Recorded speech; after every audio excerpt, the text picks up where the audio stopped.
No.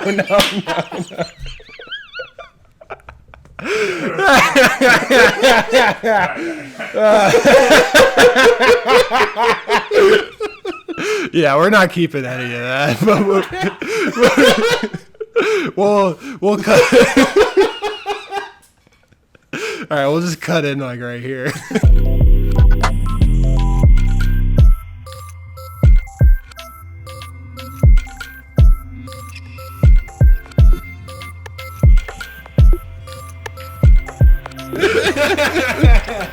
had some technical issues. Yeah. Both with the technology and our brains.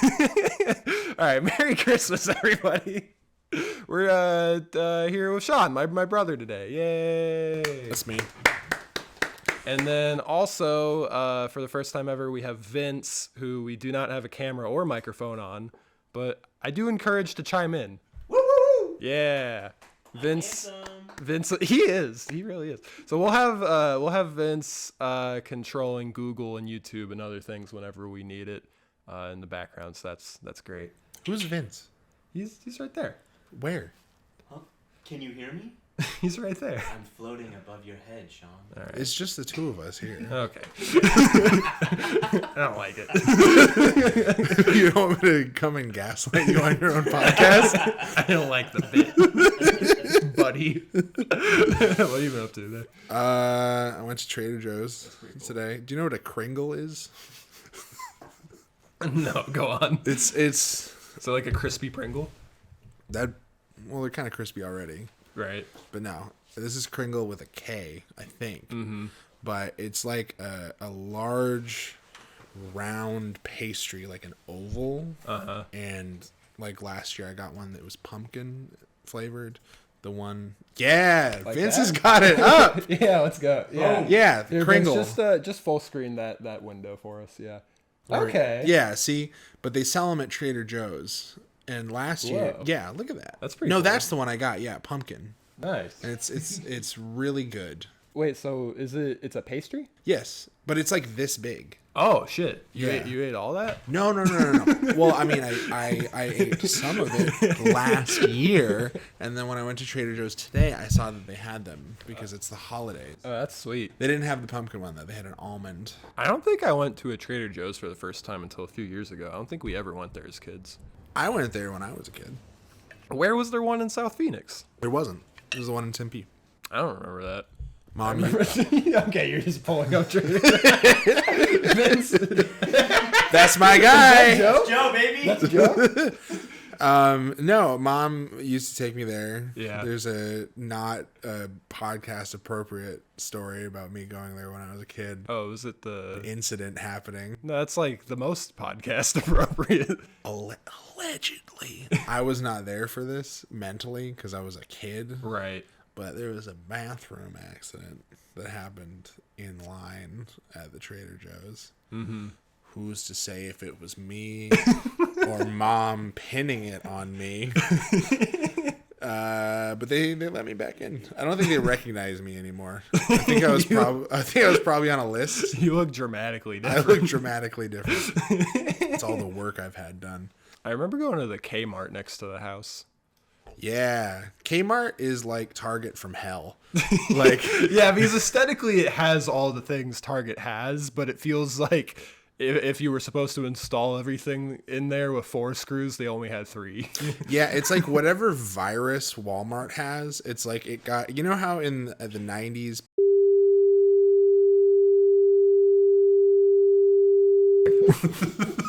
We gotta cut that out. We can't do that. All right, fine. Come on, man. You said this podcast is on the bleeding edge. No.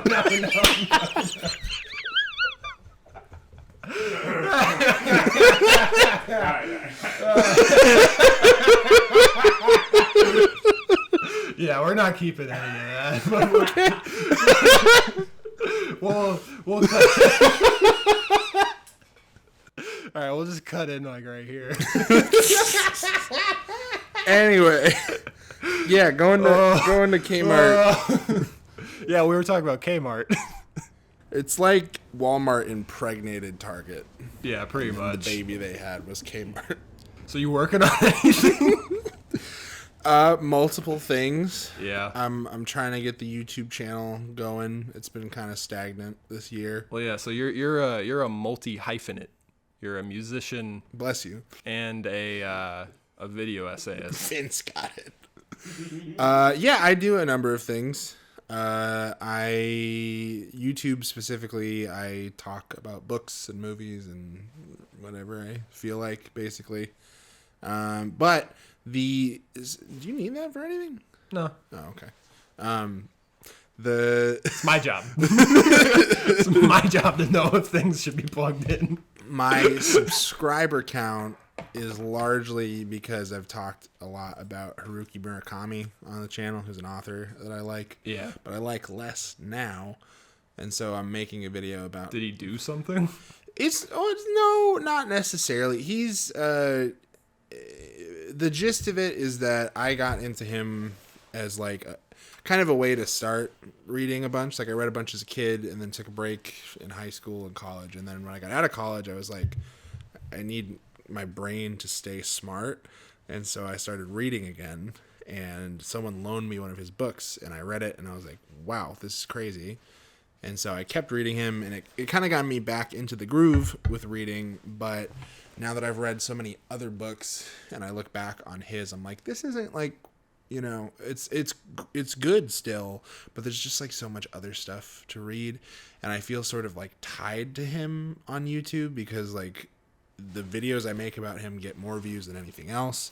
And I feel like that's where my subscribers come from. And so the video... Who cares? Just do what you want, though. That's what I'm saying. Like Okay. the video I'm making is me basically saying like, sayonara, I'm going to make other stuff now. Yeah. YouTube incentivizes people to do the same thing over and over again because... Yeah. You know, if it notices that somebody likes something, they want that person to be able to click on the channel and then get as many pieces of that candy as they, you know, possibly can. Yeah. But I think that's like a good way to just be really bored as the person. What? Sorry, I'm just thinking about the Kmart thing from earlier. It was, I don't think I could include You can't, you shouldn't. It was really funny, you know? Anyway. Vince, yeah, can you make that just full screen though? Yeah. Yeah, get my Gmail off of there. Thank you. Oh, fair. I was going to. Yeah. No, I agree. I think on YouTube it is often the case that like the algorithm wants you to make the same thing over and over again, but I don't want to do that. Yeah. I want to make interesting things that I want to do. Yeah. You've been enjoying video editing more lately. Yeah, it's been good. I want to upgrade. I've been doing everything in iMovie, the pinnacle of software on my computer. Yeah. But yeah, I'm going to move over to Adobe. Shout out Adobe. That's what we're recording this on. Yeah. Allegedly.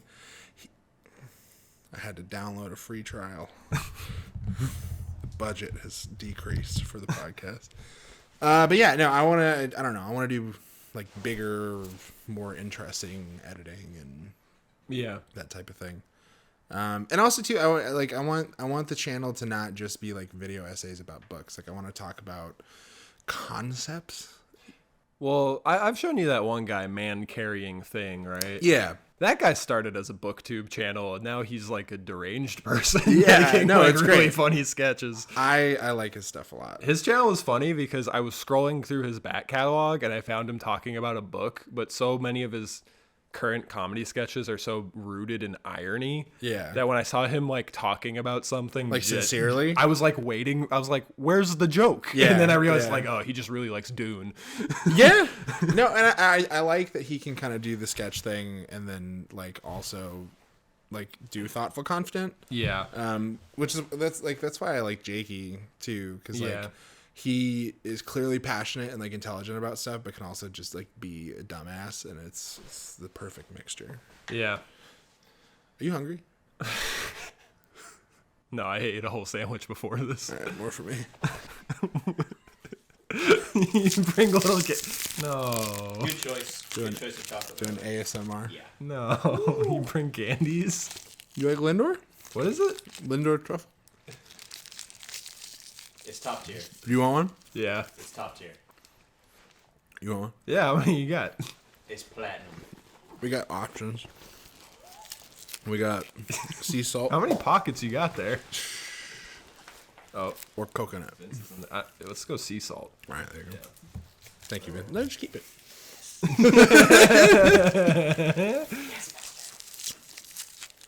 You ever had one of these? Maybe. I must warn you. It's liquid in the inside. Oh, okay.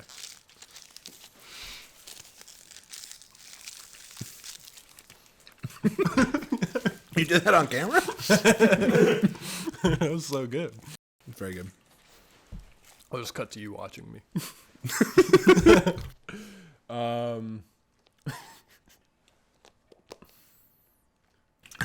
Yeah, pull up the Lindor. We're there. There we go. Yeah. I don't think I've ever had a coconut one before. It's pretty good, right? You don't know how coconut. No, it is good. It is good, but I do like the other one. But that one was good. He needs a sea salt. Yeah, that's what I meant to say actually. Oh yeah. You got like a hot dog in there? Not yet. I prepared some games for us to play. Let's do it. Yeah, all right. I have one game that you don't like already. So here, don't look at the monitor quite yet. But Vince, can you go to the slideshow and then just start it for me? All right. So this is the game. Why did you break my arm? You really want to get into this? You want me to demolish you? Yeah. So why'd you break my arm? We were younger, Vince. Zane. Yeah. Like an asshole. Well, don't. This is you can't talk that way. Like the words I was saying are that way, like directionally. Directionally, these are bad microphones. This guy. Yeah, let's hear your side of the story. This guy was riding his bike while I was playing basketball on the basketball court. Mm-hmm. And I asked him. Can you speak up? I asked him Not that close. not to ride the bicycle. No, this is all 100% true. No, keep going. Let's hear it. I asked him not to ride the bicycle on the court. Yeah. You continued to ride the bicycle on the court. Mm-hmm. Do you agree? No, let's just keep hearing what No. Do you agree that this happened? You'll tell your story and I'll tell mine. You continued to ride the bike on the basketball court. And so I, fully within my rights Yeah. as a basketball player, Yeah. threw the basketball at you while you were riding your bike. And this is as you were riding away. Mm-hmm. Now there's a timeline here that happens. Yeah. The basketball, it doesn't even hit you. It hits your wheel, right? Yeah. And you proceed for 10 whole seconds before you break your arm. And I think this is on purpose on your part. You go, oh, and you start wobbling on the bike. I need to be clear. 10 whole seconds went by before you go down. Right. You do happen to break your arm when you fall off the bike. Yeah. But whose fault is that really? So, all right. Yeah. Very brave. Brave? Yeah. You admitted After to breaking his arm. After being accosted on live television? All right. So here's my side of the story. March 7th, 2007, 2 p.m., as I remember it. Why? Because Super Smash Bros. Brawl. Is he going to kill me? I would just put your arms back in your chest. All right, so I was a 6th grader. Smash Bros. Was about to come out in like 3 days. The release date was pushed 4 times. Irrelevant. I was going on the Smash Dojo every single morning. I've never looked forward to something more in my life. And I'm having a Sunday. The baseball season is starting the following weekend. I'm supposed to be out there going, wah! You hated baseball. But it was getting me out of karate. You hated all physical movement. I liked baseball, just not the other ones. All right. So I'm riding my bike, my mongoose. and I do cut through the basketball court. Okay, cut through? You were doing circles. That sounds fake, but No. So you were riding in fucking circles on the basketball court. So what I would do is we have like a 2-acre backyard, so that's important context. The basketball court is like at the 1-acre point.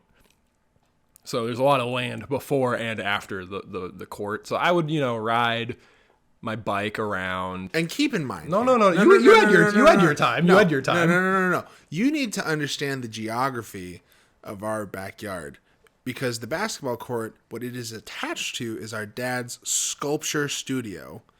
Which means you were already making an unsafe choice, riding your bicycle through the shop with lots of sharp metal and tools. This whole segment was going to lead to me saying it wasn't your fault. Just let me get through my story. Just shut up.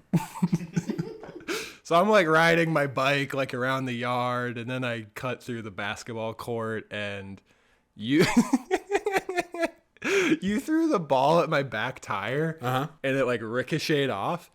Now this was like about like the millionth time he's done this. So like basically for like a week straight, I was like riding my bike through there, and then you would throw your ball at my tire. So you're saying that you continued behavior? Yeah, I did it like every day for a while. Now, I don't remember you ever saying don't do that. I do remember you throwing the ball at me, which was kind of like the same thing, basically. No.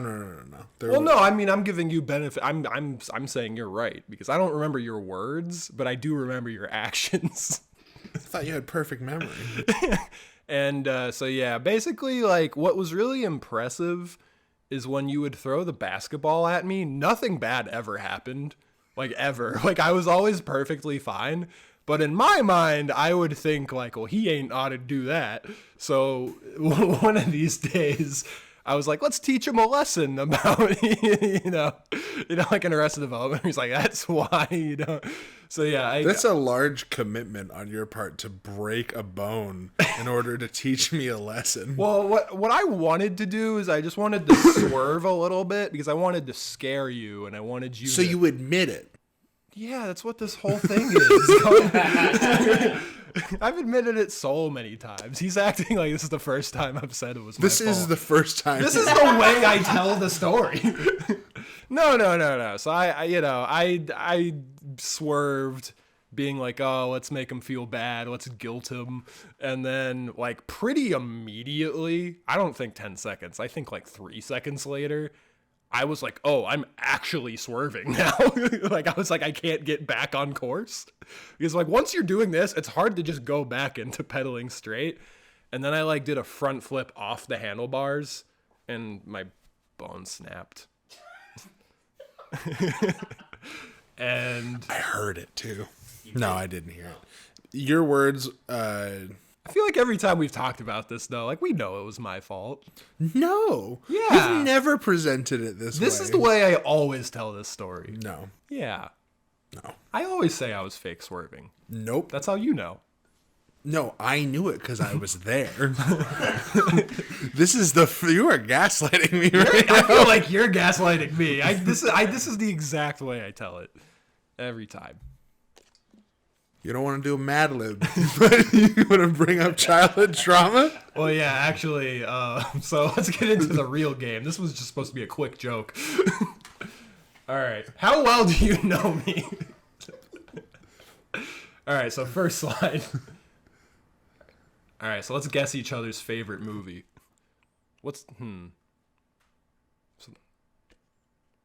I know yours. Is yours... I know your top 3. Lately, I feel like it's Heat for you. Heat?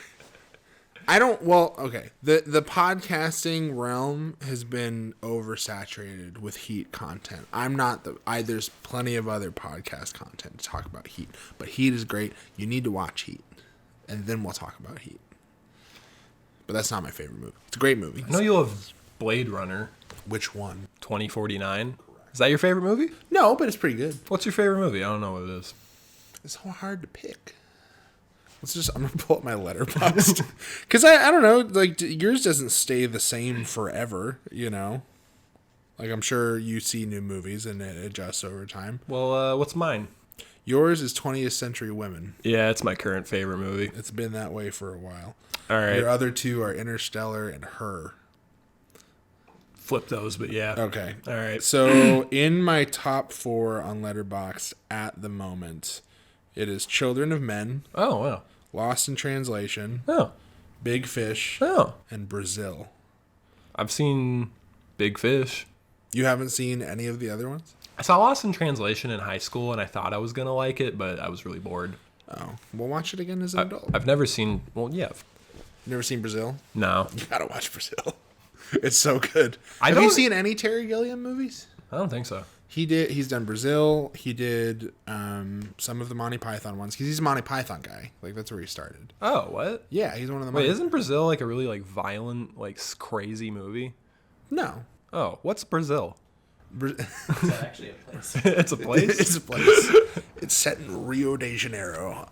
No, Brazil... I think I'm getting it confused with like Apocalypto or something. Yeah. Are you just thinking of Apocalypto? I think I'm just thinking of movies that like mom liked and they're just all the same in my head. I don't think Mom liked Brazil. Really?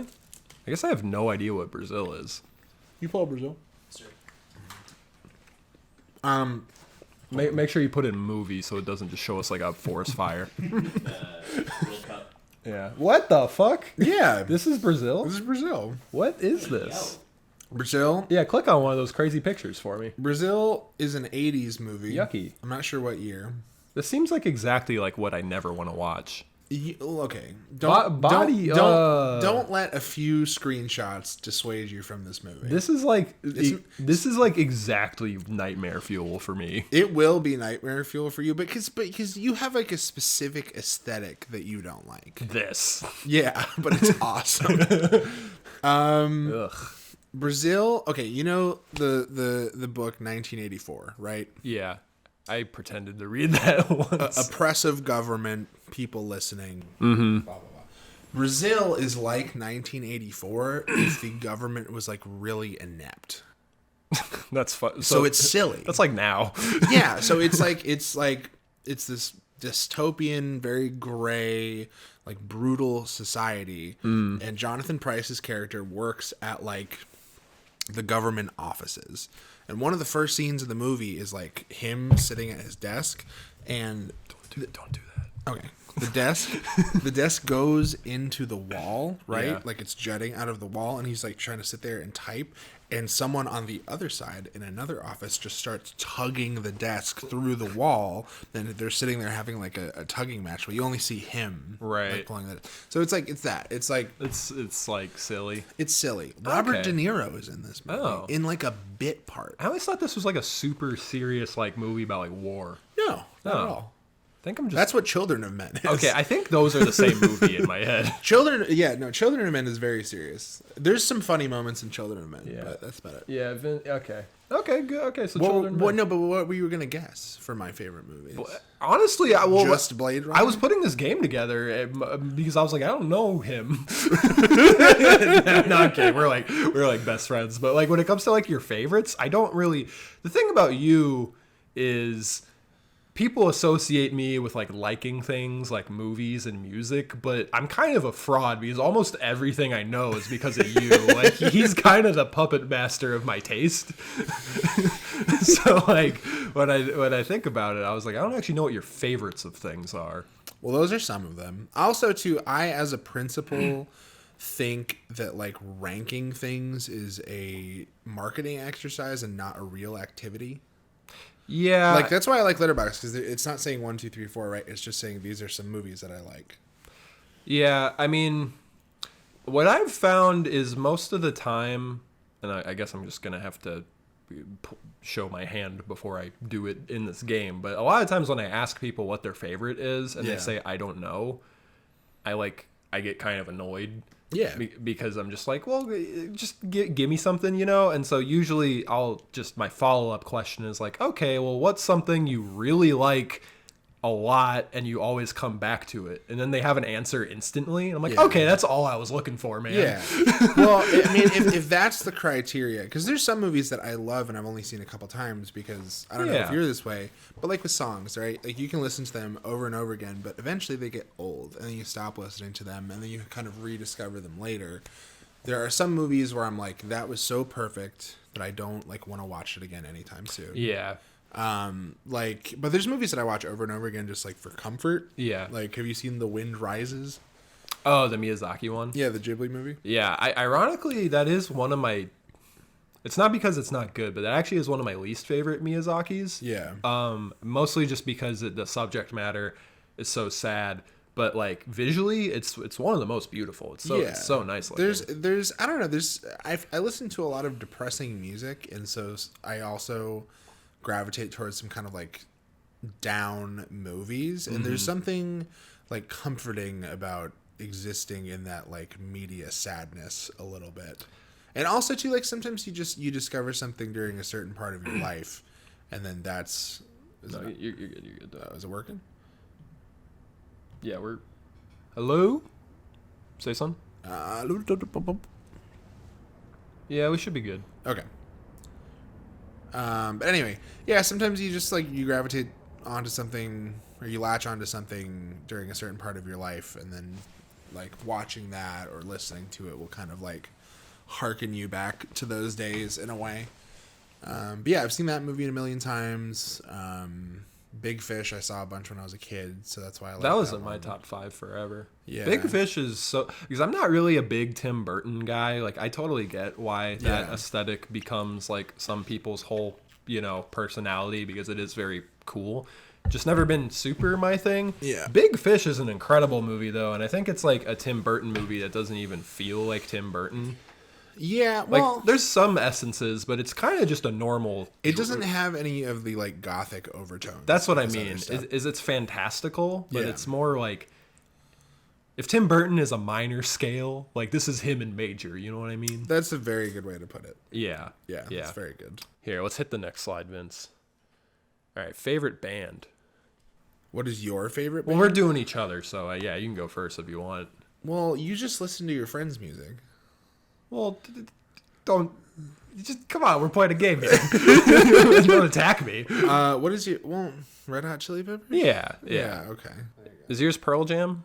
It changes, but I think Pearl Jam is like the one that I know pretty much their whole catalog, like backwards and forwards. But I love Chili Peppers too. It's like embarrassing to admit that you like the Chili Peppers in 2022 a little bit. No. I unabashedly do like them. I reject people like making them the new Nickelback. It makes no sense to me. Well, no. Yeah, that doesn't make sense. I was talking to our lovely aunt, Jordan. Yeah. And I brought up that I like Chili Peppers, and she was like, ew, why? And I was like, because they're like some of the best musicians on earth. And she's like, no, they're not. I was like, you don't even listen to them. Why would you even know that? Yeah, it was she know.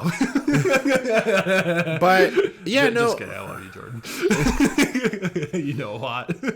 She does know a lot. Yeah. Great lady. But yeah, Pearl Jam, I know a lot about. But it's also like when I think of like my favorite bands, like now versus when I was a kid, they're very different. Like I'm listening to new stuff constantly. Yeah, I think when you're younger, it's easier to have very concrete favorites lists because you're kind of making it like who you are. And now as an adult, it's kind of like my favorite things in general change almost with the year or even the season. Yeah. But if I have to stop in a moment of time and think of everything I've experienced and what feels like the ultimate thing, like I always come back to Chili Peppers and White Stripes, but like these days, yeah, like Fear of Making Out, the Arizona band, like they're so good. Like You like Breakup Shoes too, right? Breakup Shoes are great. They are playing a show Yeah. on New Year's Oh, cool. with some of my friends that are also playing there. Oh, which friends? I have some friends that are in a band called Wallace Hound. Oh yeah, you just did a cover, huh? Yeah, I did do a cover of their song. Yeah. But yeah, they're where can you listen to that? you can listen to that on Bandcamp. All right. But anyway, yeah, there's like a crazy lineup happening on New Year's Eve. Actually, never mind, Vince. I'm like, how will how? I was like, how will he find that? Let me pull up the lineup because it is wild. The New Year's Eve show? Yeah. As far as like local bands go, I think it's happening at Crescent Ballroom. Speaking of which, Zona Festival was great. Yeah. Okay. This is the lineup, and I don't know all of these, but Wallace Hound, Diva Bleach, Spicy Mayo, Okinawa Plane Crash, Boss Frog, Veronica Everhart, who I really like, Sydney Sprague, Oh, great. who we both really like, Breakup Shoes, and Playboy Man Baby. Oh, sweet. It's all on the same night. That's great. It's fucking crazy. That's a good show. Shout out Diva Bleach. I work with a member of Diva Bleach. Oh, nice. Really? Yeah. Oh, cool. I may have seen them before. I don't remember. They were at Zona Fest. Yeah. Okay. Yeah, I feel like a lot of the bands I got into when I was younger were like stuff that you and Mom would listen to a lot, like Chili Peppers and Arctic Monkeys and Beck. Yeah. But I think the two bands that you really liked that I never put as much time into were Pearl Jam, who I would listen to a little bit, but then the one band that I still to this day have like basically never listened to is Wilco. Well, I think it's just because I don't know. Wilco and Pearl Jam are both like dad rock bands, and I feel like much like how you have gotten some music from me, I got a lot of music from Dad. Dad doesn't really like either of those bands, but the type of stuff that he likes that then I liked, I think maybe like, you know, put me in that universe of that type of thing. Okay. And also too, like, I mean, I play guitar. I know you can play guitar a little bit. Not really. My calluses are gone. Sure, yeah, no, I got that. But as like a guitar player, both of those bands are really impressive. Okay. Because Mike McCready from Pearl Jam, even though like if someone asked me like who my guitar influences are, it's gonna be Frusciante and then Kurt from Meat Puppets. Mm-hmm. But like Mike McCready, if I think about it a little bit, has also really influenced me. That's the Wilco guy? No, it's a Pearl Jam guy. Oh, okay. And then with Wilco, they have this guy named Nels Klein, who is just insane. And like, if you really want me to show you how to like those bands, I will make a little playlist for you. Okay, yeah. Like, which Wilco album would you listen to first? Sky Blue Sky, which is a hot take amongst Wilco fans. Huh. Okay. Yeah. What about Pearl Jam? The thing about Pearl Jam is that like they kind of sound different on every album. Yeah, I love when bands are like that. Maybe not like dramatically different. Like it's not like Arctic Monkeys doing Tranquility Base. I was gonna bring them up next, actually, but yeah. But no, I would go listen to Versus, Okay. which is their second album. Their first album is probably the most iconic. It's the one that has like Jeremy and Even Flow and all this other stuff on it. But it's like a little time capsule of like, you know, when you're on the internet and you see people making fun of Eddie Vedder and it's the same meme over and over again. Yeah. They're referring to like that album. Yeah, they're referring to like 1991 Eddie Right. Vedder. Everything past that is like not that. Elijah always says Eddie Vedder invented mumble rap. Okay. Yeah. It's like it's just like it's the laziest joke. It's like the equivalent Yeah. of being like, oh, you like Red Hot Chili Peppers? All their songs are about California. Which Yeah. is like not even a little true. I mean, they mention California a number of They times. do, but also Michigan. Yes, once. And also doing heroin, so like they're kind Jesus of Christ. I'm just saying they talk about a lot of stuff. they talk about a lot of different things. They do. Yeah, Indeed. yeah. Well, I feel like Anthony Kiedis doesn't even know what his lyrics are about. He's just kind of saying stuff, and it's delightful. Sometimes, yeah.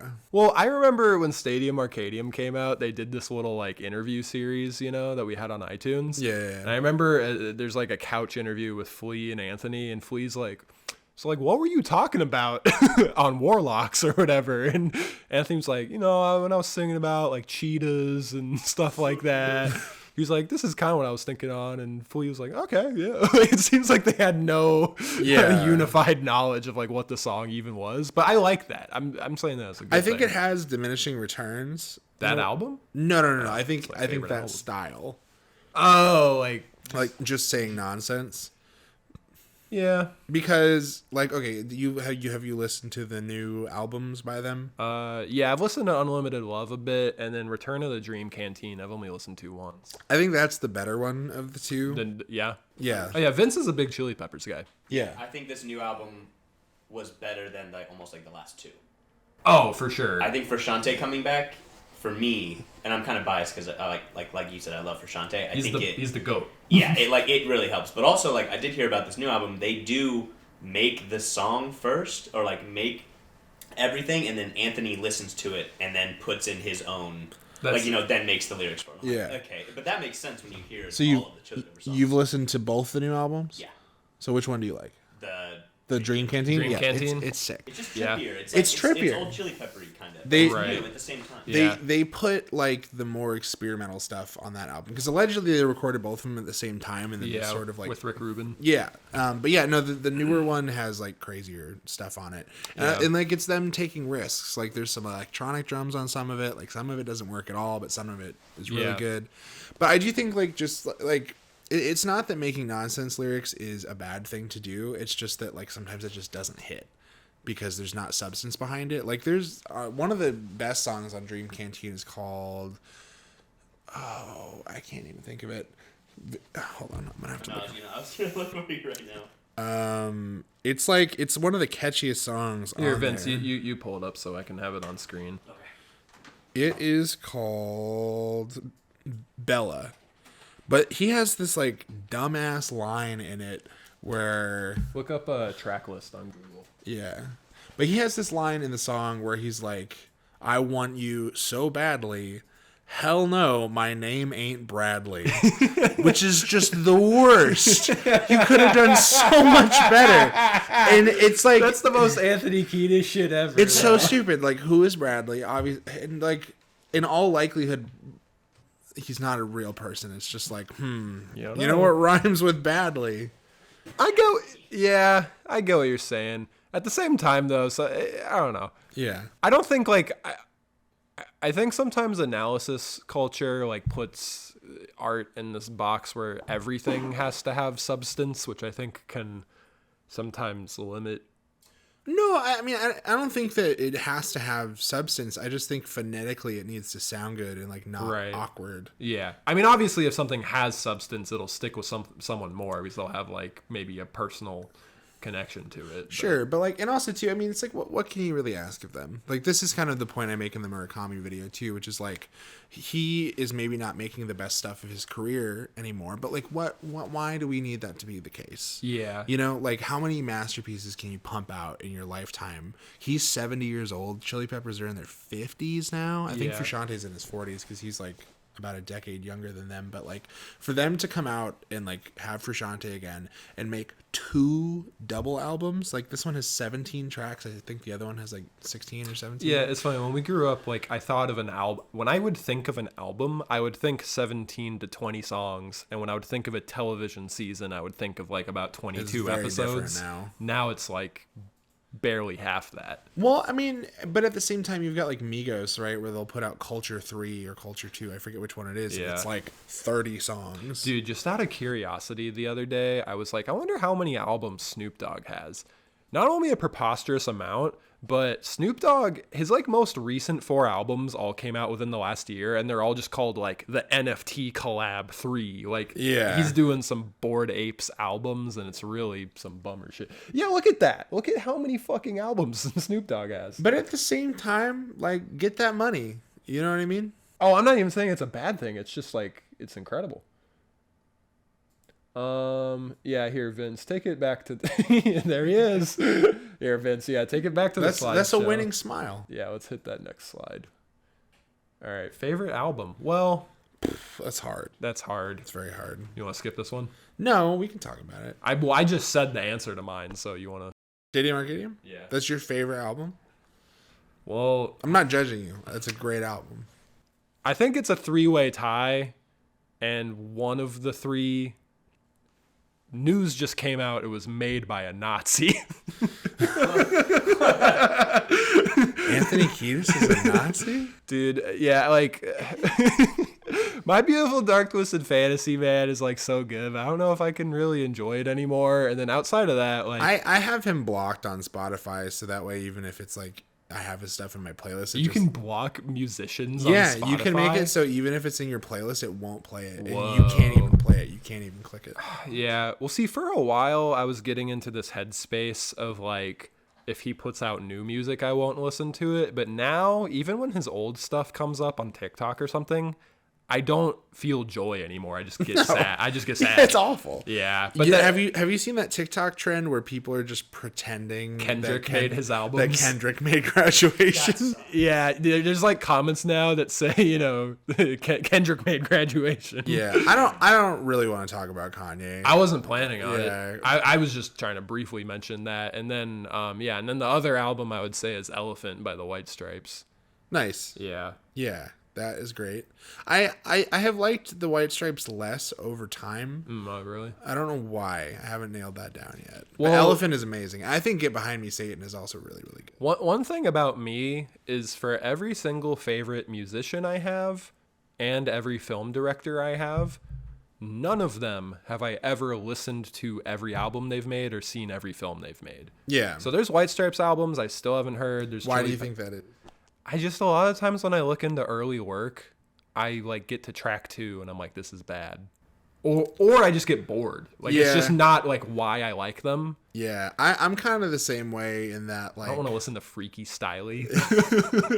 Well, I mean, I had a friend that used to get mad at me because he'd be like, "Oh, you should check out this band," and then I'd just go listen to their newest record. Yeah, and he'd be like, "No, you gotta go listen to the. You gotta go in the middle is what you gotta do." Yeah, but I mean, like hypothetically, like say.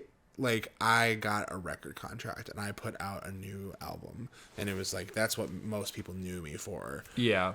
If you go back and like try and listen to the stuff I created on GarageBand when I was 19, it's probably not going to sound as good. It just even though it's like it's important to me. Yeah. It just kind of depends. Like I think a lot of it has to do with nostalgia and just where someone came into the fan base. For sure. Because even like Oliver Tree, like he had that exact situation happen where previously he had a former record deal under a different artist name, and I dug up those music videos and there are people in the comments being like, this is the real Oliver, all this new shit is, so there's gonna be some people that'll tell you, that like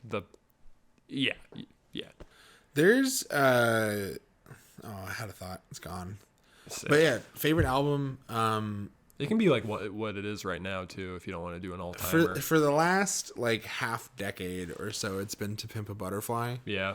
I think I've been getting progressively more into Kendrick lately. Yeah. Yeah, he's just the best.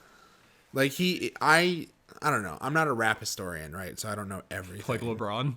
Yeah, like LeBron. What's that LeBron meme right now? I'm a rap historian. The Yabba Dabba Doo or whatever. I don't know that one. But no. Google LeBron Yabba Dabba Doo. Yeah, he just knows everything already. Yeah. He calls it out. Yeah, no, keep talking. Yeah, see, it popped up in the... you can play it with sound. Yeah, let's play it.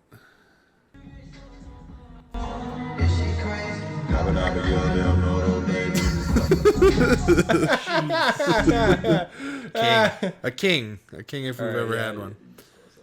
But no, I think To Pimp a Butterfly is like, I don't know, it's not even about what he's saying, because what he's saying is really profound and artfully done, and he's so skilled at what he does. But the team he put together of musicians to put around him, unparalleled. Like, we'll look back in like 30 years and be like, wait, what the fuck? They were on that album? Right. It's insane. Yeah. Like, the first song is Kendrick, Thundercat, Flying Lotus, and George Clinton all on the same song. It's pretty incredible what he was pulling off, like, relatively not that far into his career. It was like technically Good Kid, Mad City is his second album. Yeah, it'd be Section 80. Section 80 is the first one, which that's another thing. Like, Section 80, it's like, I've listened to it a couple times. But, yeah, and I know some people, like, that's like their favorite one. Yeah, but no, I mean, To Pimp a Butterfly is nuts. Well, I think what you'll run into a lot, whether or not it's Kendrick or Tyler, is you'll find early stuff that is undeniably good, and at the time it was probably crazy to come across, like Yonkers, for instance.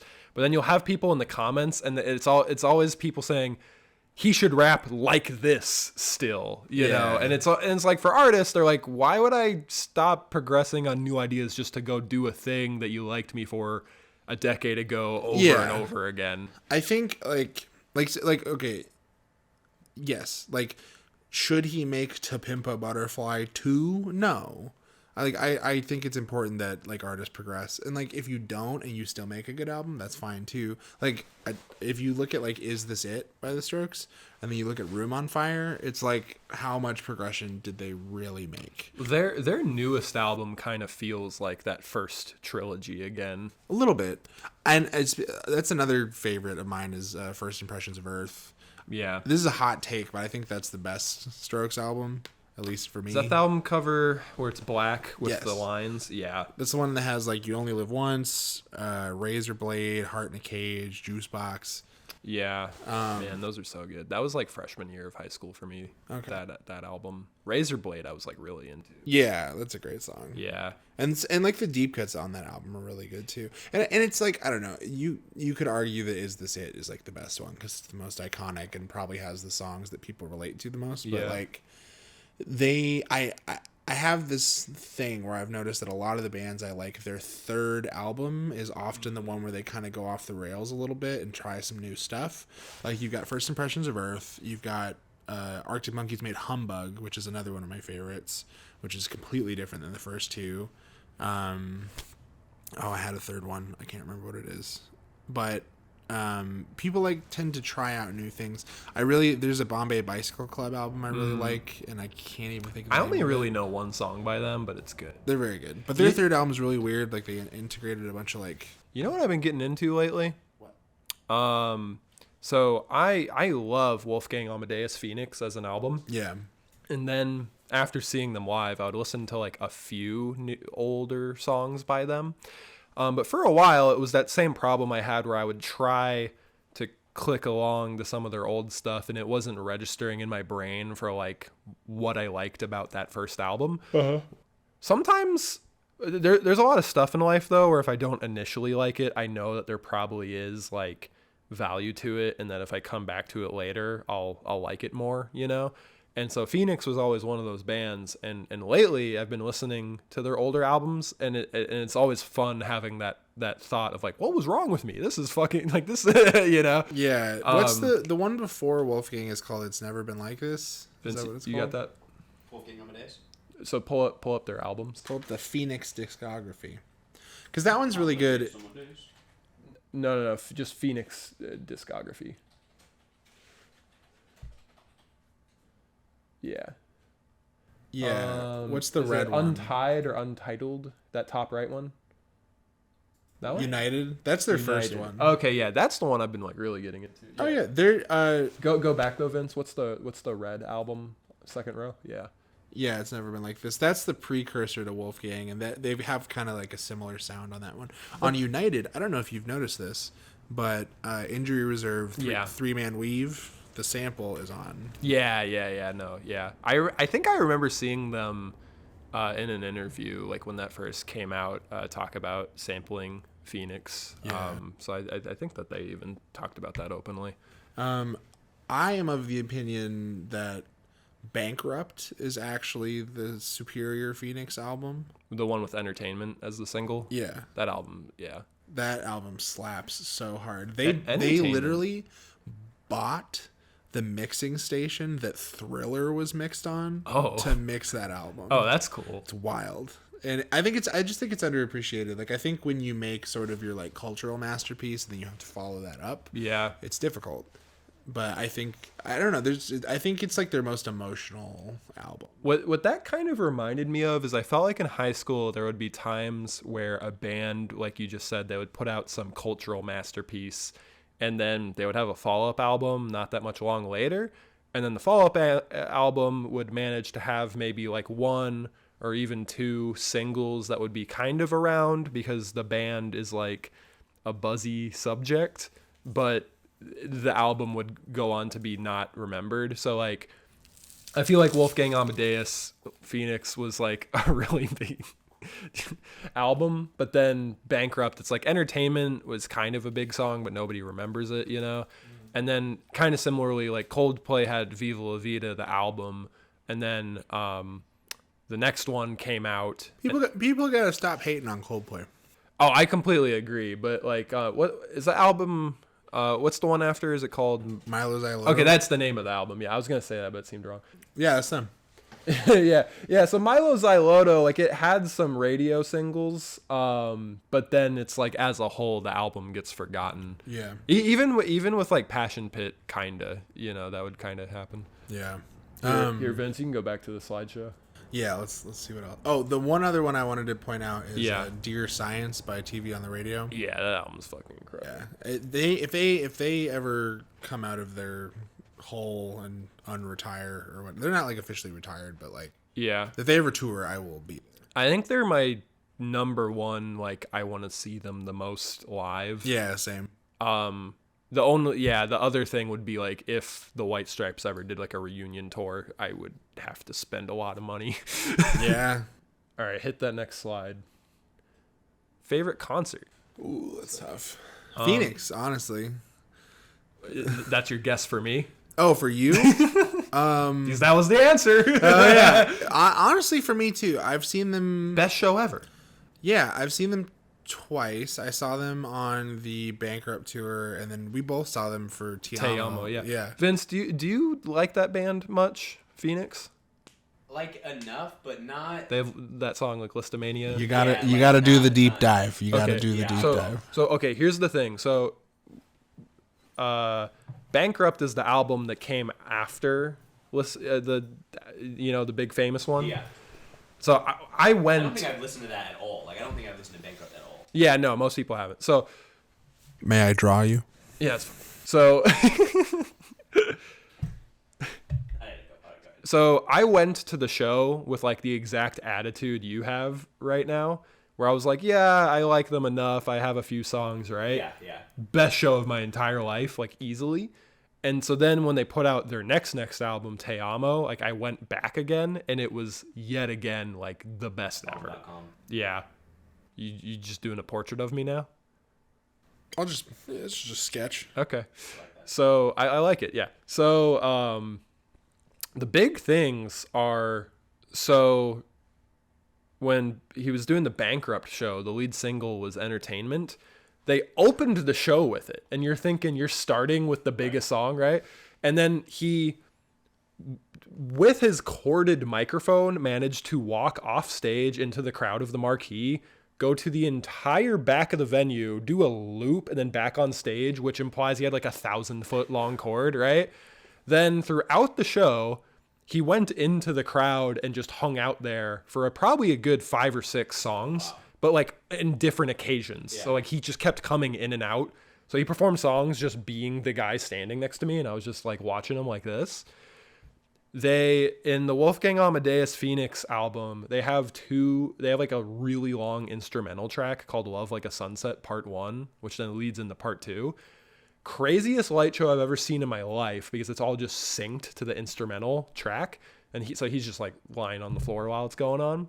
The heaviest bass I've ever felt, like it felt like something was like cutting through me. And then they closed the show with like a reprise of the single they started with. That's cool.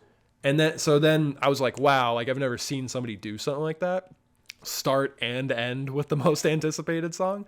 So then when Te Amo came out, they did the exact same formula, but like with the new song. That's cool. So like their whole formula for doing a show of like starting and ending crazy, and then in the middle having the most mind-blowing, Super relatable set, dude. yeah, like if they ever come, I'm always like telling my friends who like alt rock, like even if you're kind of into them, come with me, because it's like the best. What year was that? What year did that come out? Like 2013?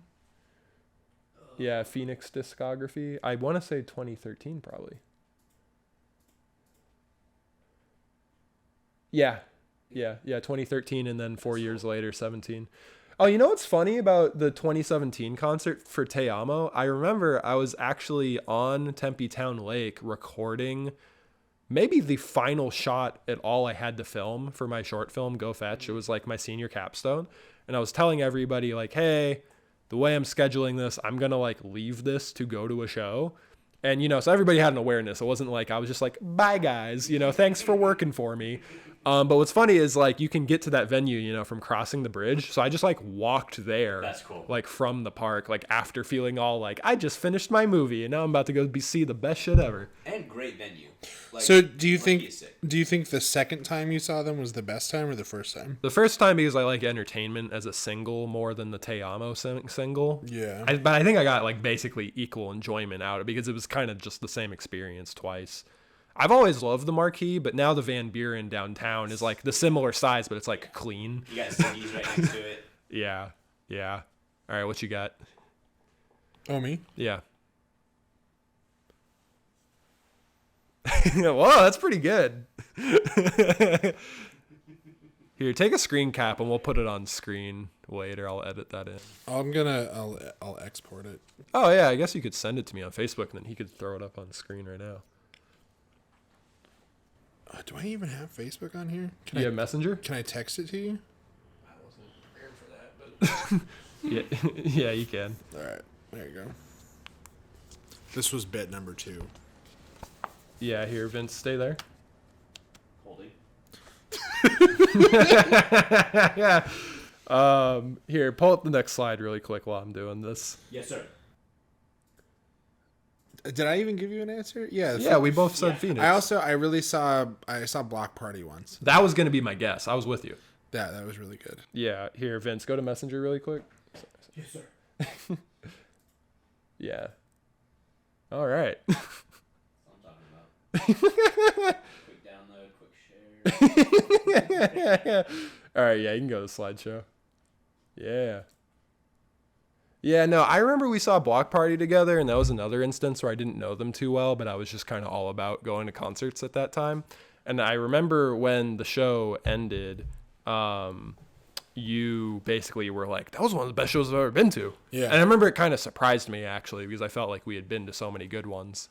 There was just like I wasn't expecting such a mosh pit at a Block Party concert, but it was pretty wild. Well, they had just put out that album, was it called Circles? It's called 4. 4, but then the album cover has circles. Yeah, I remember they had some like kind of like grungy metal. Oh yeah, type no, songs. that Was it album rips. Yeah. Octopus or Yeah. whatever it's called. Yeah. What's my favorite video game? Breath of the Wild. Dang, that's a good guess. It's kind of, That's a really good guess. I would guess that. you know, I have like, it's weird. Video games are kind of hard because they're so different. You know, like an RPG versus an open world versus like a fighter. Like there's such different experiences. So saying like one is my favorite over the other is really hard for Is me. it Super Smash Brothers? See, that's the smart answer because I play it the most. I guess like anytime people ask, my go-to answer is Mario Sunshine. Oh, okay. I love fucking Mario I've never Sunshine. beaten it. It's hard. Yeah. Mario, you know what's funny is Mario Sunshine, it was the first game we ever got for GameCube as kids because they had a buy 2 get 1 free sale. So we bought a GameCube, 2 controllers, Mario Sunshine, Melee, and Luigi's Mansion. And when we brought it home, It's like the trifecta. it was the trifecta. Well, we got like some money for Christmas, and you and I pulled our own money together to buy all that. Yeah. And I don't know if you remember this, but we did not. So we had enough money for all of that somehow. We were like 9. We didn't have enough money for a memory card. And so like we looked to mom like, hey, you know, $15 more, please. And she was like, no, you're going to have to save up for that. So we literally went home with 3 games that drastically save up. yeah, like what? How? Yeah, because we only got money like on our birthdays, which was like half a year later, you know. Yeah. And so I remember like we brought it home, and we were playing it for a while, and then you left to go watch TV. So I'm like playing alone, and I remember coming out to the living room, and I was like, "Hey, Shawn, I unlocked Dr. Mario. Do you want to come play as him before I have to turn it off? And then we have to unlock him again tomorrow." And that's how it was for a few months. I don't remember that, but That's how it went, yeah. that's crazy. I was like, we have Jigglypuff. Do you want to play as her for a little bit? I remember my system turning off. Like you playing a PlayStation 2 or like playing a PlayStation or a GameCube and like it'll just turn off. Your shit would just turn Yeah. off. And I'd be like, all right. I think that has to do with like your power grid or something. Yeah, well, power grid is power grid. My guess for your favorite game is Mario Kart. I mean, yeah, that's the one I play the most. Okay, It's yeah. like the only video game I'm good at. which is like I like Smash Brothers, but playing with like you and Brandon is a nightmare because you guys just destroy me. Yeah, well, the curse of Smash Brothers is I feel like when you're a kid and you go to like a birthday party and everybody's playing it, there's kind of this thing where everybody wants to be like the guy who won or whatever, you know? Yeah. And so like you're nodding your head over there. I would get kind of fueled off of that as a. Yeah, you also kill me at Smash Bros. Well, But okay. yes, but I am agreeing with you. But so yeah, like as a kid, it felt like. Yeah. Yeah. Oh no. I think it's kind of gone. Yeah, don't make too much of a ruckus back there. So yeah, it's like as a kid, it's like, I'd be hanging out at sleepovers and he got it. I'd be hanging out at sleepovers and I would really want to be the best at Smash, but I think everybody in the room did. Yeah. And so I was always good at that game off of like instinct. I never was online like reading how to do things. I was just kind of getting better naturally. Yeah. But then once I started living with Mark, who's like the GOAT, he started actually teaching me techniques because I would be playing against him. He would obliterate me, and there would be moments where I was thinking, like, literally, how could I have combated what just happened? Yeah. And so sometimes after games, I'd be like, hey, when you were doing that to me, what was I supposed to do? And then he would tell me about, like, oh, well, when you do this, you can get out of that. And so after living with him for, like, 2 years now, like, I've just gotten a lot better, which is personally really gratifying. But it's sad because now I can't play my favorite game with my friends because nobody wants to play with me. Yeah. So that's kind of fucked up about it. I think a recent favorite of mine is Mario Odyssey. Yeah. Which I know you're not a huge fan because you think it's too easy, but It's not even that it's too easy. I just don't feel as... No, you go ahead. I'll I explain. just think it's like the way they set it up is so creative, just in like that you can toss the hat on the different things. And, Yeah. like, you can be all these different creatures, and all the moons that you're collecting are so contingent on like the abilities of these things you're inhabiting. And like the worlds that they set up, even though there's not a ton of them, there's like 12 worlds or something. Something like that, yeah. They're all very unique. And also too, like the post game is fun. Like you can just like wander around and like you'll find moons in places you're not expecting. And I also just think the mechanics of it are really fun. Like just literally just the platforming and the running and jumping. Right. And some people get crazy good at it where they can just like toss the hat and like Yeah. basically levitate to wherever they want to go. Go on YouTube. Look up like Mario Odyssey, like trick shots or something. Also, I was gonna do Donkey because his is crazy. yeah. Also, too, like watching people speed run that game is crazy. Yeah, Vince, if we're kind of like you were doing with Trader Joe's earlier, if we're talking about something, just start searching it up, honestly. Thanks, man. Yeah, here, you can turn off sound for this. You don't want to listen to a small ant. Here, search like best, not speed runs, because I'll just show people playing fast. Search like best, combo, It's not that much. coolest platforming or something. Yeah, I- Do like some crazy. I am kind of just waiting around for them to make a sequel, which this came out in what, like 2017? Yeah.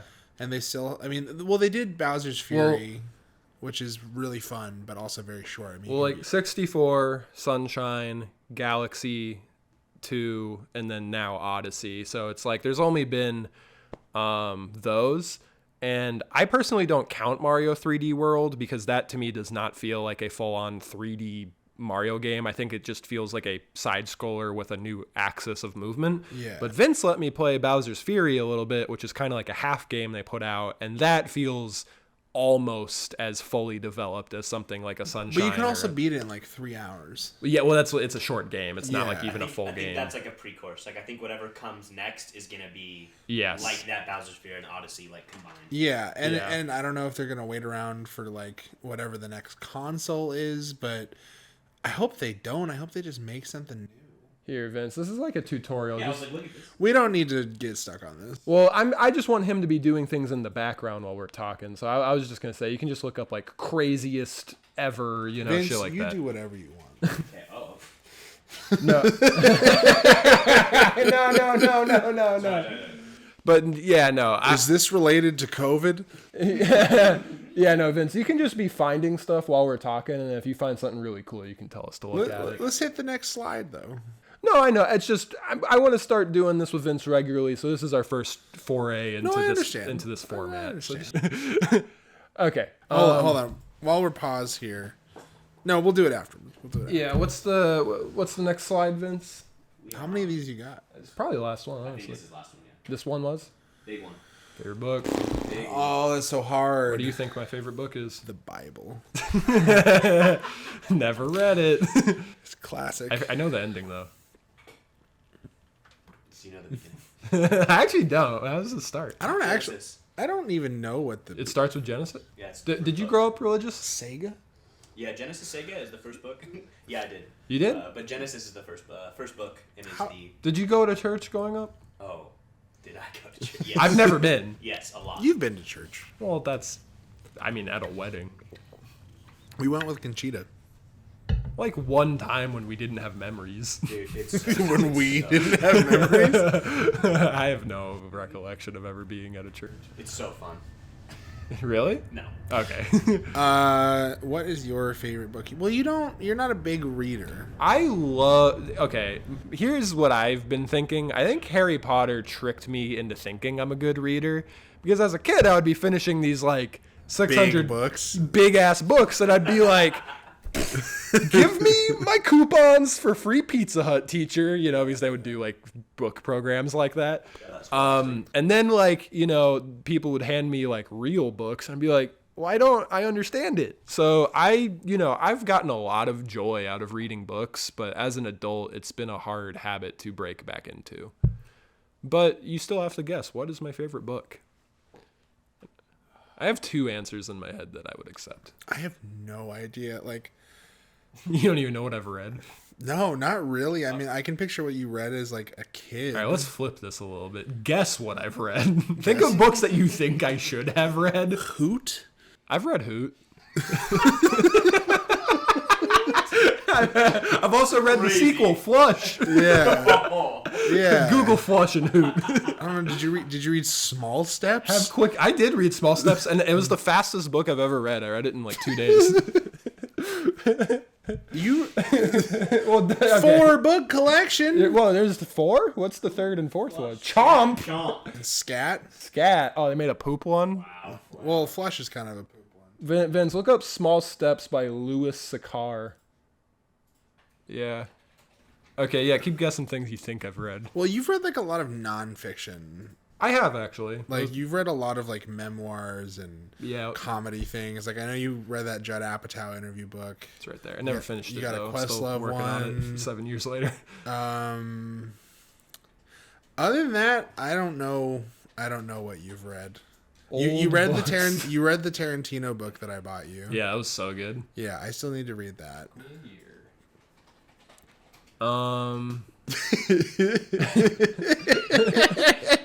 Vince, I'm going to ask you to have faster fingers, but also quieter fingers. Impossible. What's your favorite book? You got to guess. I've been guessing. Hoot? Is it on your shelf? Okay, the two answers I would have accepted. Scar tissue. The two answers I would have accepted were Life of Pi. Okay. And I didn't even think about this, but I guess it is kind of similar in subject matter. I really liked Ishmael by Daniel Klin, which you gave me. And I read. Nice. Yeah. I like Life of Pi a lot. Yeah. I have not read it in a long, long time. I've read it twice. I think I've read it a couple, maybe a few times, but it's been a long time. Yeah. That was my favorite book for a long time when I was younger. And then I started reading big boy books. No, Life of Pi is still good. And also, too, like, the guy that wrote Life of Pi, Googled big is that Dwayne The Rock Johnson? Whoa, wait, go back. Go back to big boy books. You see that dangerous book for boys on the had right? that. Oh. Uncle got that for us. It's actually right there. Shout out. That's crazy. Hold on. Yo, I definitely also had that book as well. I don't think any of us read it. Boy stuff, No, we Just never boy read stuff. that. That's just crazy that you Googled big boy books. I had a book in the room. And then we do have it. Written by Brett Kavanaugh. What the fuck? Okay, if I had to guess your favorite book, I mean, you've probably made a video about it that I've watched, but I don't know, like IQ 84, That is a good one. Wind Up Bird. Also very good. Those are my two guesses. What's your favorite book? What is my favorite book? Oh shit, Captain Underpants. That shit slaps. I read Station 11 recently, like about a year ago, and that has been one of my favorites for a while now. Looks like it got turned into a movie. It got turned into an HBO show. Was it good? Yes. I can talk about this book a lot. Get a little closer to the mic. Yeah. So it's about a pandemic. Oh, okay. But it was written it was released in 2014. So this is predating real pandemic. Yeah, I remember you telling me about this a little bit. Yeah, it's just like it's just it'll rip your guts out, but it's not brutal. Like there's some gnarly stuff that happens in it, but it's not like a horror movie. It's very it feels nostalgic reading it in a way, and it has a lot of sentimentality to it, and the way it is framed is as pre-pandemic and then like 20 years later, and it follows this little girl who was a little girl in the before times, and then when she grows up and the US is kind of this wasteland. But it's just like, I don't know if it was like the time I was reading it or what, but like I read it in like December and January, like, 2021, and then leading into 2022. Right. And that was when like Omicron was going on. And I remember just like being in tears reading this fucking book because of how like relatable it was, and just like the themes of like grief that are in it too. And it's incredible. Okay.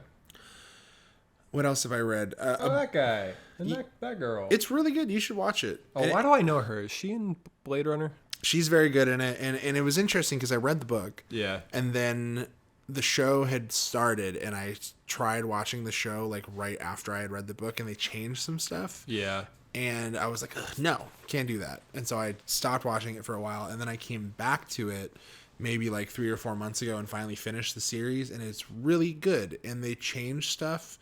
And I won't say like for the better, because the book is so great on its own, but they managed to change stuff and like make the show its own thing that stands like on itself, and it's incredible. So like honestly, like I'm always advocating for people to read more. Like you should read the book. Yeah. But if you want to just watch the show, you should, because it's great. And especially, I mean, we have all lived through the pandemic, and so there's a lot to relate to the thing I always deal with reading is once I'm into it and it's like a thing I'm like looking forward to the same way I'm looking forward to the next episode of a show, I'm there. Yeah. But breaking in is so hard. I think, well, with the show, it's the first episode is such a no. I mean reading. I forget watching it, but like reading a book, it's like sometimes getting through those first couple of pages and just making myself do it can be so hard. But once I'm like hooked on something, like I can turn a page. It's pretty hooky, and also it's not a hard read. It's not like it's not trying to read David Mitchell or something like that. Like it's you got more chocolates in there? You want one? Yeah. Out in here. There you go. It's a good bit. It's a pretty good bit. There's more in my car. I was like in my car just like stuffing these in my pocket. Why does this look like that? Because it's got stuff in the inside. Oh. Who is Dwayne the Rock Johnson? Wait. Yeah, what's that book all about? What? Oh, hold on. Do you think he wrote this? Vince, I'm gonna send you on the messenger. I'm gonna send you something that I found at what's it called? I found at Zia Records today. Dude, that is $13 in this economy? Are you fucking on me right now? I mean, it does star Aaron Brown. Oh, it's a movie? Yeah, it's a movie. I thought it was a novella. Nope. I would have paid like $30 for that. Pull up the other thing. Yo! See, okay, now let's flip it. 150? Way higher. I almost bought it You just, should just have. to bring to you as a gift, but you're not a Star Wars guy. It's 150. We could throw it and it would keep its value. But it's just like, and just to give you a sense of scale, like it's like a Harkins movie cup size. Oh, that's a it's- huge it's- Mace it's- Windu. yeah, It looks it's like he's like stuck. What'd you? Oh, Jedi cups? And I think it's a KFC tie-in. Yeah, dog. Look, shit. it's a whole series. Whoa. Yeah. That's crazy. 96? The prequels started in 96? Yeah. That's crazy because the third one, like I was like a full-on kid when we watched that. So they really took a lot of time in between them. Yeah, I think Revenge of the Sith. That shit doesn't play anymore. They're like, next one next year. Let's go. That's true. But hey, when was the last time there was a Star Wars movie? Oh, yeah. Well, they're having Ryan Johnson make a whole new trilogy, but Allegedly. and also there've been like 5 shows this year. That's true. Um, Hot take. Star Wars is just okay. yeah, Star Wars is kind of overrated, but I think the filmmaking quality, like production-wise, modern Star Wars looks really fucking cool. Yeah, for sure. Especially compared to Marvel movies. Which We don't need to talk about Star Wars. Yeah, I have no. no opinions about it. Other than that, it is just okay. You want to play? Okay, I'm gonna ask you a thing or two, but then let's play another game. Okay. Yeah, I wanted that. Okay, so right now for your music. Oh, hold on. Real quick before we get off the book thing. Yeah. There's a book that came out this year. If you're into books, you probably already know about it.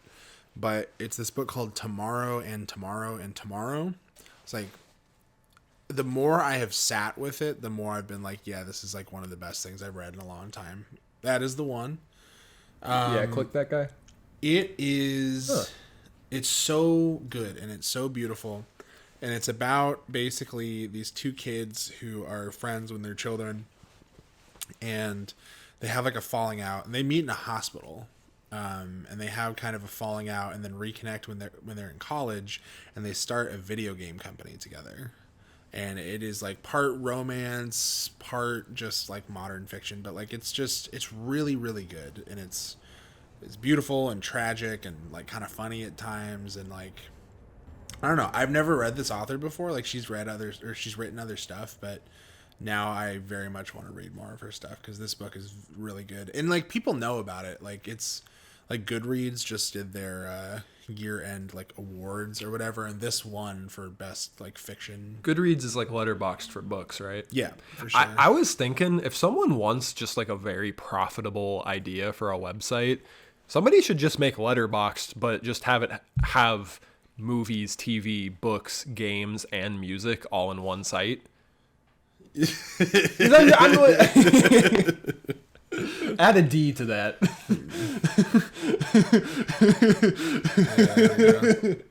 That reminds me of when in the office you hear like those screams in the background and Jim is like, it's monster singular. He's like, thank you. Anyway, Yeah. Okay, yeah, no, that sounds good. yeah, it's very good. You would like it. Yeah. I'll loan it to you. I was gonna ask you with your music. So, you've made a lot of albums under your band name. If you want to call them albums, yeah. Yeah, I do want to call them albums because they're good full works with album covers and yada yada. So you've released a lot of albums under Guesthouse, your band / alias. And I know right now you're kind of doing a little bit of a reset of like, you know, what catalog you have on streaming, and you kind of are planning new things. Yeah. The 3 songs that you have on streaming right now, the little Sing Songs project, Yeah. those might be like my favorite songs you've ever made. They're really, really good. Thanks. And you know, I know that they stand out because they have lyrics, and for a long time you were doing mostly instrumental stuff. Yeah. And I don't know if that necessarily is why they're so good, but because I do really like your instrumental music. But when I listen to them, I'm like, yeah, like this is like a band that people would listen to and go see, you know? Yeah. And so I guess in other words, like you've always been really good, and you're getting better and better and stuff. So I guess, I don't know, just how you've been feeling lately with making new songs? And do you feel like you want to like have them all have lyrics, or how have you been thinking about that? I do have a lot of new songs, which if you want to play one of them, we can. Yeah. They're mostly unfinished, but some of them are more finished than other ones. I don't know. I think where I'm at with making music now is that like you said, I put out a lot of projects, and if you go to smallspringrecords.bandcamp.com, you can listen to a lot of them. But I think where I am at now, is it going to do it? Yeah, I think Yeah, you're a dog. good typer, man. That's me. Yeah, here, you can full screen. Yeah, you can full screen now. You can get Mace Windu off the screen. Just the type. Yeah, I mean, if you scroll, like, there's like 20 odd projects on there, basically. Well, you had your initial Shawn Berry EPs, and then mostly Guesthouse albums. You were making your beat projects as Reyes, and then you had your one-off Who Sentient Cantaloupe. It's the goat. Yeah, and that most recent one is just a single because my friends in Wallace Hound wanted me to throw it up on the internet. Oh, I forgot you did the Real Love cover as well. That one was really good. Yeah, that was an emotionally fraught time. Do you want to play this new one? Also, just shout out Wallace Hound. You should go listen to them. They're really good. The album artwork is our old dog Rocket. Yeah. It's cute. There's one of my other albums has his Tail, the Hell Year one. Yeah. Oh, hey, Vince, click on OBS. No, you keep playing. Just go to OBS really quick. Okay, I just wanted to see if it was clipping or not.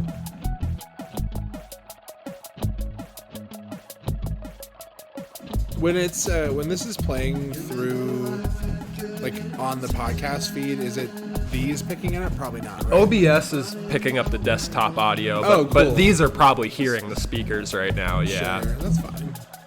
I've never done this setup before, but it seemed decent. It's good. We got the TV on 3 stools. Well, technically on 2, right? Put this in the edit. This was fun to do. I did this whole cover in about 2 hours. Like, the original's fucking sick though. Like my friend Nick, who's their guitar player, one of their guitar players, like the intro riff for this song is just like one of the most mean, like hard things I've heard in a while. And it's awesome.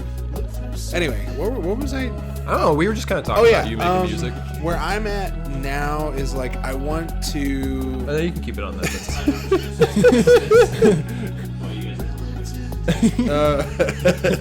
I want to do more like multimedia projects. Like I want to do. I think the end goal for all the music that I have like on my phone that's unreleased is I want to do kind of like a long form music video, basically, where I'm stitching together songs and like even like some spoken word stuff and like little interludes, and I want to make the video editing really kind of funky and interesting. And Yeah. once I get Premiere, I think that's going to be something I'm going to start working on, because I don't know, like, I mean, all my recording I do on my computer, right? So it's kind of lo-fi in a certain sense. And so sometimes, like, for me, like, I'll write a song, I'll record it, and then, like, it just is what it is. Like, I don't think a whole lot about, like, trying to master it so that it sounds incredible or anything. Because I feel like the songs kind of, like, they're recorded well enough and they kind of stand on their own. But yeah, I want to do like a big, long, short film, basically. That'd be with a bunch cool. of stuff. Well, so one thing I really like, because I really like when people get creative with how they roll out music videos and accompanying projects to music. Yeah. I love how, like, when Tierra Whack did her Whack World album and every single song was exactly 1 minute, she Yeah. was able to put out a 10-minute album video where it was just like, she just did a video of the whole think it's album. 15. Okay, yeah, Yeah. 15. Yeah, no, I think that would be cool. I have a music video idea I want to direct for you that I've had for a while, but I have a recent new spin on it. What song? I don't really know. It would just have to be, honestly, probably Greasing the Wheels. Okay. Yeah, here, Vince, go back to the whole discography. Go to It's not on there. It's not on here. Here, Google Spotify web. Do it in a new tab so this one's still up. Yes, sir. Thank you.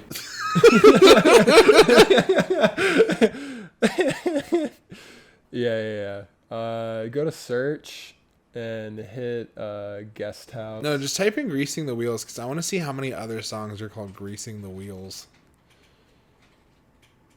Fucking several. All right. And then add Guesthouse. That's not it. Hit a space in Guesthouse. Yeah. Oh, type less. Until less again. It's one word. Yeah, no space in the. Yeah, it was there for a sec though, so I wanted to see which character had to be removed to get it. So is this your favorite of mine? Yeah, here, turn up the Spotify volume in the bottom right. Yeah.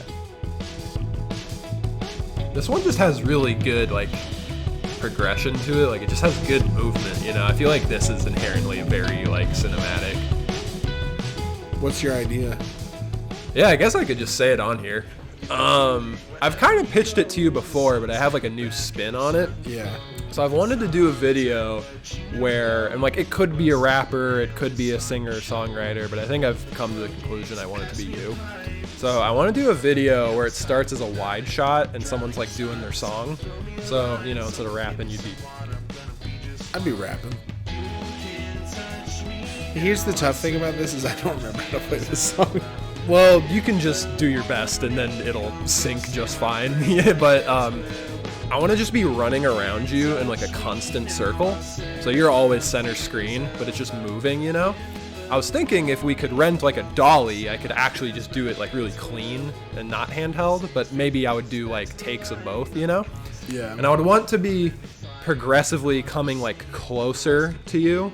So then like maybe on a zoom lens, so it can go from wide to me like going around like just your head, you know, or just the guitar. Yeah. And what would be really cool is you could hide a cut, so then when I'm coming back out, now like you're at the ocean, or now you're at like the Grand Canyon. So it's like this constant circle, but it's constantly changing places because I can use the motion and the getting close to like hide a cut. My new idea that I think would kind of bring it over the top is the Stable Diffusion AI. So there's DALL-E 2. There's this other one called Stable Diffusion where they kind of create these really trippy, like dream-like visuals where like every frame it's just changing and like just, you know. I was thinking I could like I could partner with Michael to have the video turn into something like that, but then keep you in the center. Yeah. You know, so then when it vanishes, so then when it comes back out, it's almost like you're like teleporting, you know? Yeah. So I kind of want to do like just a constant moving video that almost feels like a magic trick, basically. Yeah, that'd be dope. Yeah, and I've had that idea for a while, and I've never known like what to apply it to, but I think it could work on this. I have an idea for a video. Yeah. This is the first time I've like pitched a whole thing I want to make like publicly before making it. I usually keep things secret, but who cares? Yeah, no, I think that's a good idea. I have another idea that I want to involve you in because you know how to work cameras and I don't. Yeah. Yeah, I'll tell you about that later. Mm-hmm. You want to play a game? Yeah. All right, bring up the tier list, full screen it. All right, we're gonna tier list our childhood meals cooked by our parents. Hold on. Before we're gonna do my game first. What? After making you laugh?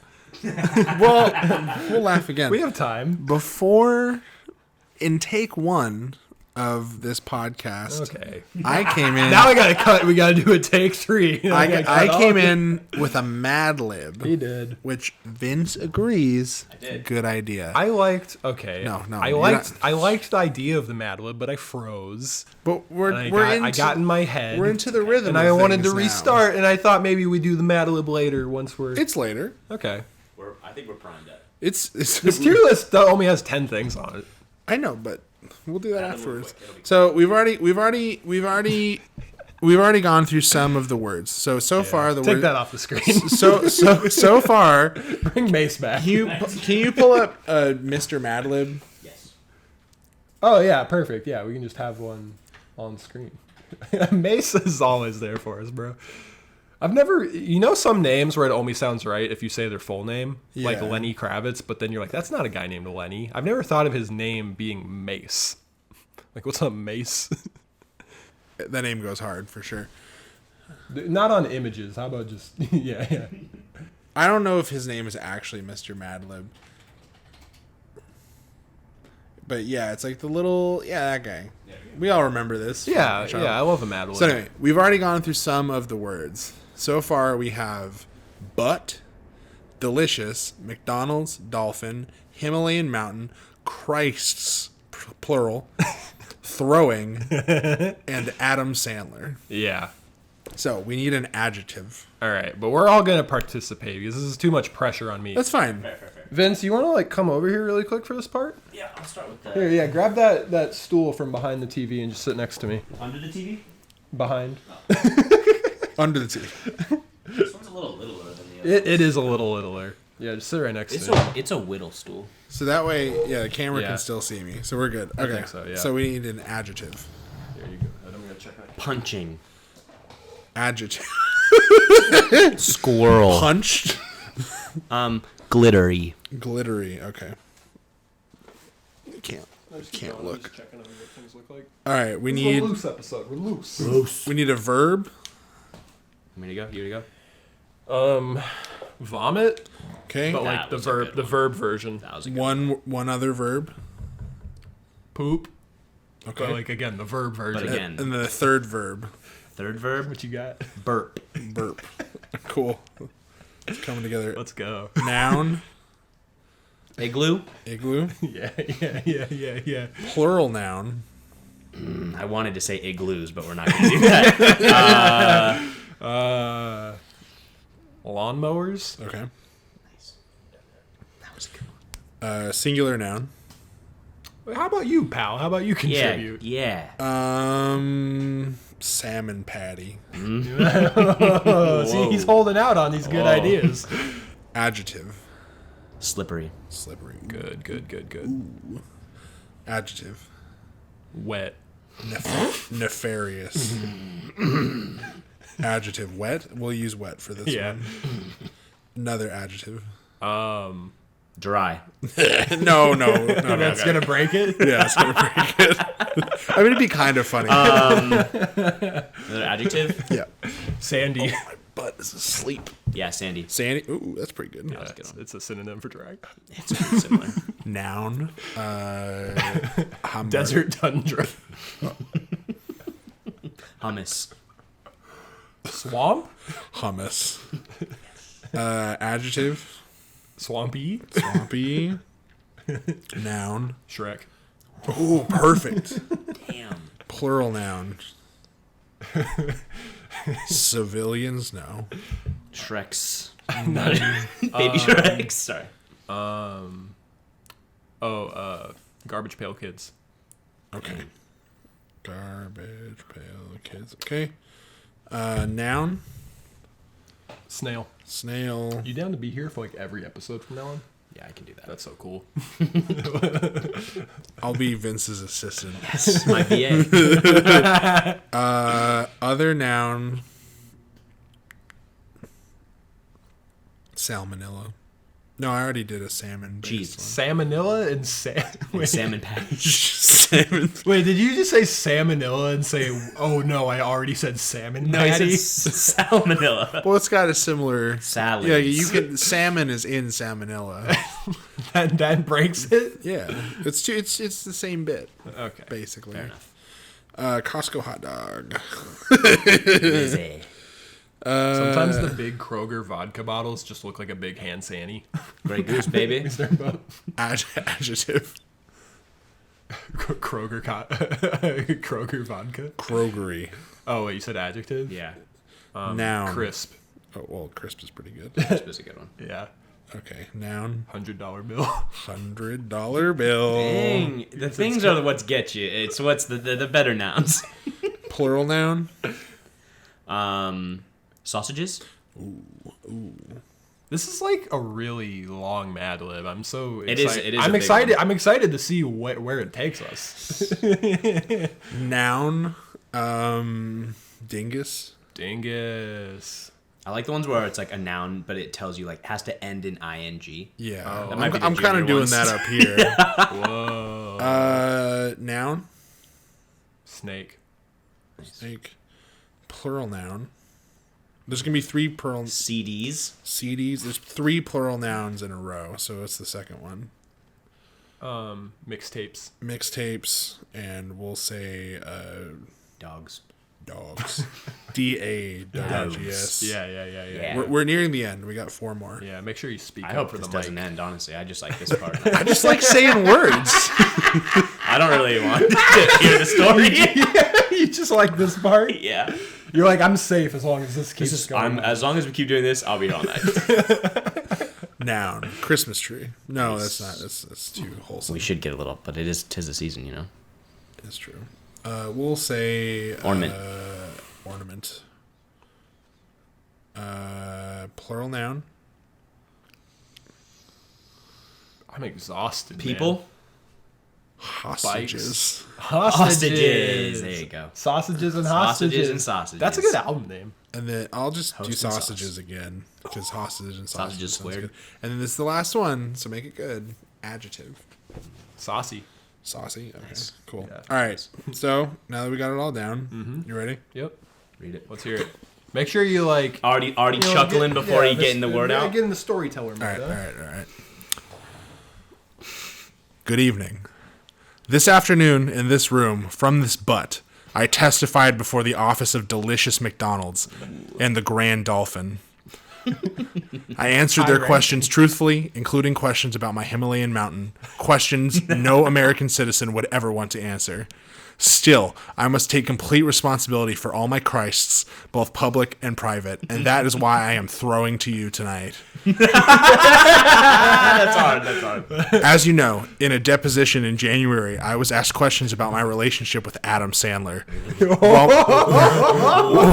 While my answers were legally accurate, I did not volunteer information. Indeed, I did have a relationship with Adam Sandler that was not appropriate. In fact, it was wrong. It constituted a critical lapse in judgment and a personal failure for my part, for which I am solely and completely glittery. But I told the grand jury today, and I say to you now, that at no time did I ask anyone to vomit, to poop, or burp evidence, or to take any other unlawful action. VPB, baby. I know that my public comments and my silence about this matter give a false impression. I misled people, including even my own igloo. I deeply regret that.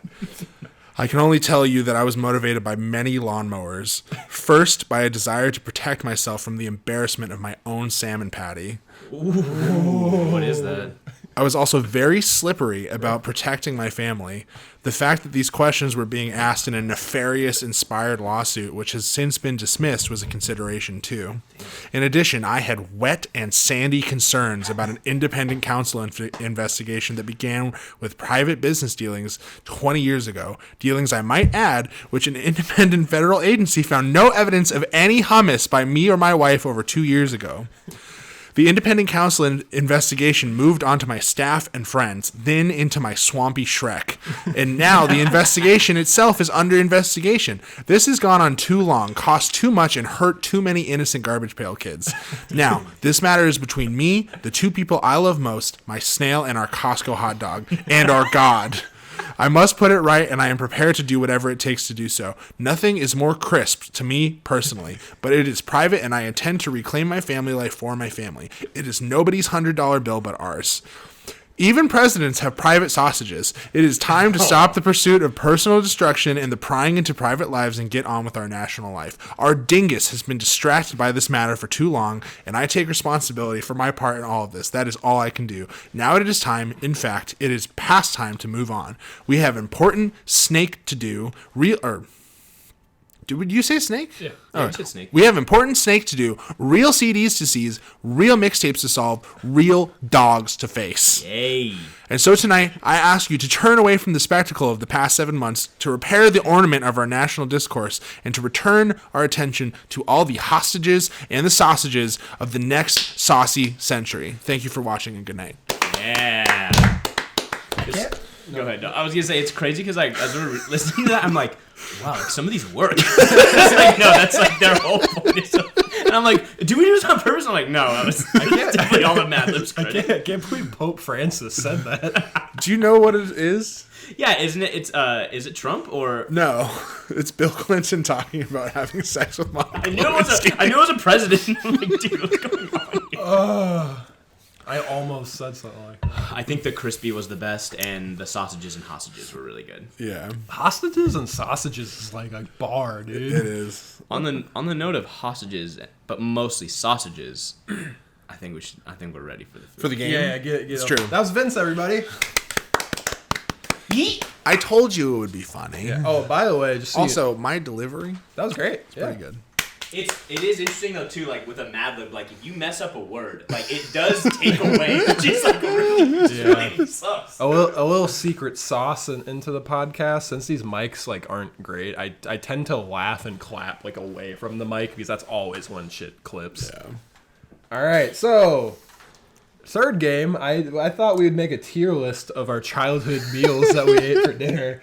So first up, barbecue chicken. When Dad would hit the barbecue and make some chicken. Are we talking like him doing it now or when we were a kid? When we were, I think how we felt about it as kids, and then we can discuss our evolution on the topic. Could you come a little closer to your microphone?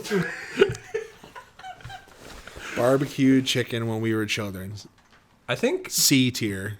C tier. Yeah. Okay, interesting. You felt that way as a kid? Yeah. These days, S as fuck. Yeah, these days very S, but Yeah. back then C tier. Too much char. Too much char. See, as a kid, And honestly, Vince, while you're No, at yeah, it, Vince, hit Vince, C. while you're at it, throw Burger Night into No. One at a time. One at a time.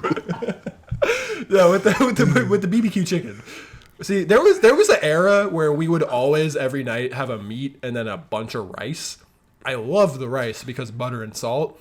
When it came to the meat, yeah, like I think I was in this mode in my head where I was just like, I'm gonna dislike this. It's a lot of bones in there. I'm gonna dislike this. But now as a kid, I'm like, oh, this is the best chicken of all time. Why was I not jamming on this? Hold on. Because he would marinate things with like oranges, which again, as an adult, I'm like, this is amazing. But as a kid, I'm like, why are you putting fruit on the meat? Citrus. Vince, can you take over for me for like 30 seconds? You know, your bathroom. Okay. Yeah, no, go hit it. I've had to hit Well, here, how about Vince will imagine what it was like, and then he'll play the game.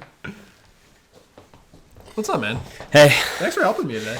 thanks. I have a comment on your BBQ chicken. Yeah, let's hear it. So is BBQ chicken, aka barbecue chicken, aka we'll just stay there. Is that then like marinating the chicken, putting it on the grill, and then applying barbecue sauce after, or is it a barbecue marinade? Because it's, I don't know, sometimes when I just think barbecue chicken, I'm like, okay, that's just, pulled chicken or like some barbecue, So my dad is like, know. great question. I'm Thank gonna you. look for a picture because we actually made it recently, and I got to take over the grill for a sec. Yeah, I'm thinking like we got some grilled chicken with some nice BBQ sauce. My dad is like really good at. Oh dang! All I have are pictures of me. Hamming down grilled chicken. I just have pictures of me and my dad, not of the chicken. Classic itself. though. Let me see one of those. Yeah, here.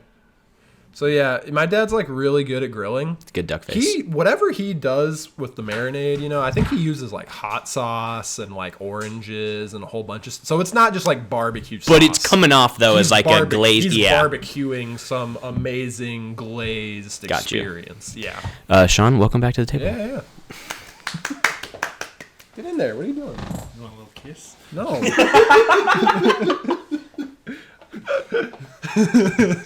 would like to see the kiss. Whatever. That's for Patreon only. Okay. I was thinking about just having a funny face contest with you, but it was really just for me to audition. For what? I don't know. I just want to see. I'm so good at them. I just want to see where they get me. That was good. If I can get a 401k off my funny faces, that's pretty good. It's pretty good. All right, I guess I gotta do one. All right, so Wait, hold on.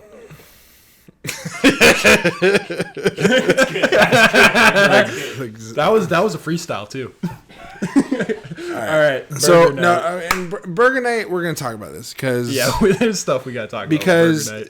the same reason why Don't touch it yet. Don't touch it. the same reason why barbecue chicken is not higher on the list is the same reason that for me personally, Burger Night is also not higher on the list. Interesting. Which is that Dad occasionally, Yeah. often, always would overcook the burger, Right. and it would be like black on the outside. On the outside. Yeah. A little charred. A lot charred. And I They'd make be no those burgers that kind of like look like nuggets.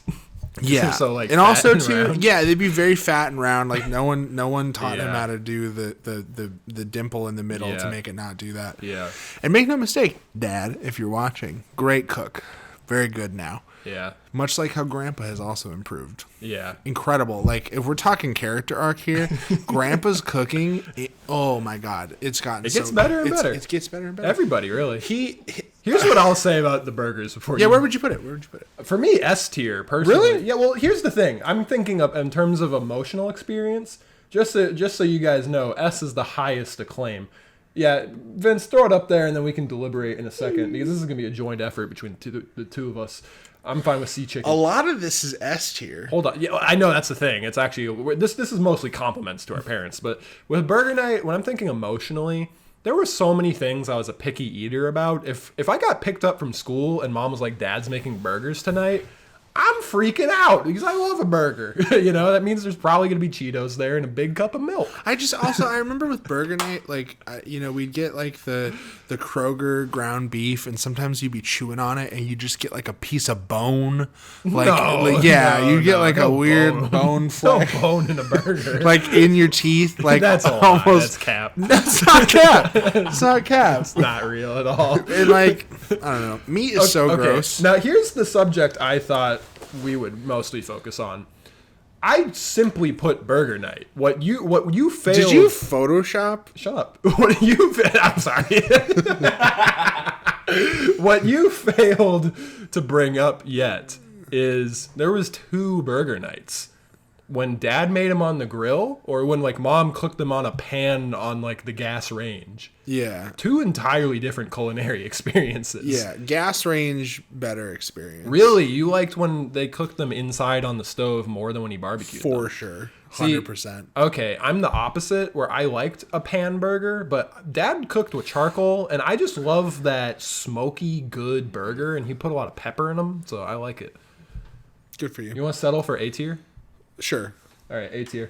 All right, next up, S2. Next up, this one, I couldn't type all of what I wanted to on it. That's an abbreviation. What I wanted it to really say was, when Dad would just bring home a big styrofoam container of carne asada, we don't know where it came from. I know where it came from. You do? Yeah, he had to speak Spanish to get that carne asada. Really? Yeah. Dang. It's like over in Levine. Yeah, dude. Dad like had this place.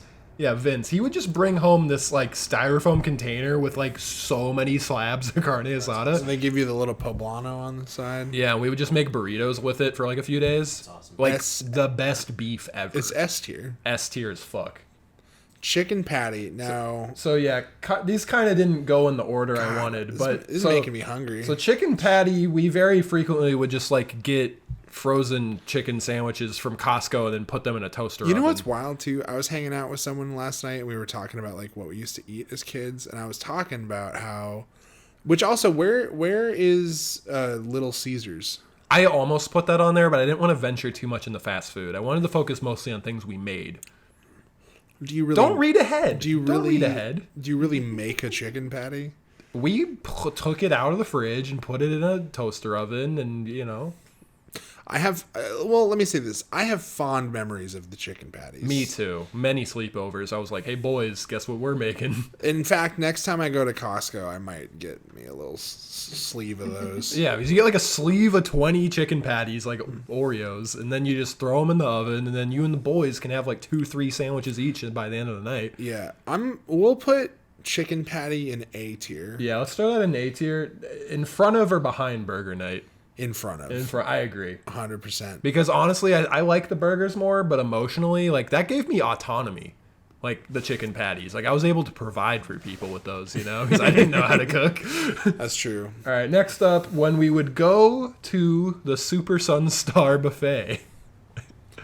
S tier. S tier. S tier, bitch. Higher. Yeah. I will say that, and Brandon does this to this day. Yes. If you come back from the buffet line and everything on your plate is brown, you're doing it wrong, but you're doing it. You're also doing it right. You're living your truth, and that's what matters. Yeah, no, you come back and your plate has chow mein, chicken nuggets, fries, orange chicken, like just the beigest. Just no vegetable Yeah. at all. The thing about this, Hold on. Do you remember the little donuts? yeah, The little little fried I don't dough. think those are actually donuts. No, I they're think- not donuts, but they were just. But these- we called them that for some reason. Well, it was fried dough covered in powdered sugar. Yeah, incredible. Nuts, dude. That's Are we about to go to Lynn's after this? Okay, well that was another discussion.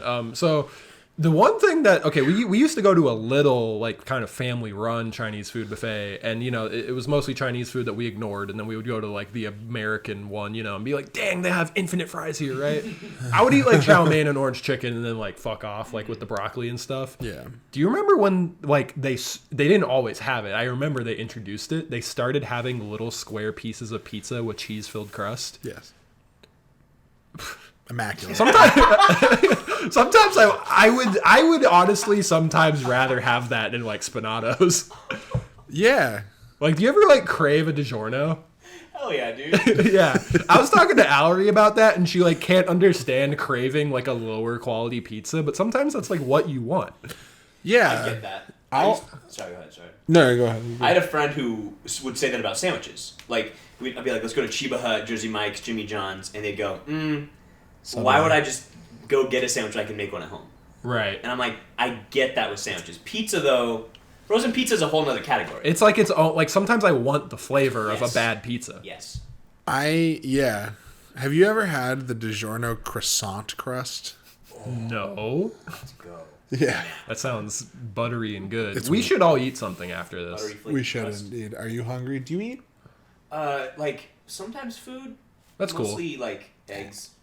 It's better than what I was All right, so, and then, again, I kept this one broad. It just says Chinese buffet. We switched up on them and started going to Lynn's Grand Buffet. How much in this economy do you think it is to get into Lynn's? Like $18. Yeah, We probably. get 16 minimum. Yeah, so, like, we grew up in South Phoenix where, like, most people we know, like, didn't go around. Lynn's Buffet, I have found, is a place that is infamous enough that people from Tempe know about it. You Yeah. know about it Yes, as a Tukey guy? Well, because technically Lynn's is like baseline, so for me it's like it's not very far, but Right. it's so big and by itself that you're like, It's out. Google image Lynn's Grand Buffet, Arizona. It also has like the most like dripped out chandelier. Yeah.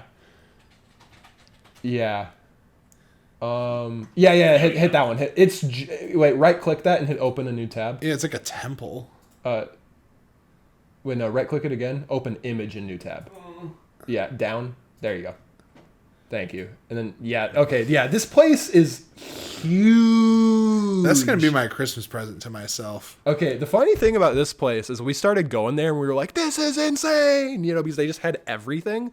I remember eventually we went there and mom and dad just seemed like bummed. And I was like, what? This is like Disneyland for us. And I remember mom was like, it's just not good. And it broke my reality because then I started being like, whoa, it's not good. Yeah. Like I never noticed until someone said But it. like it is.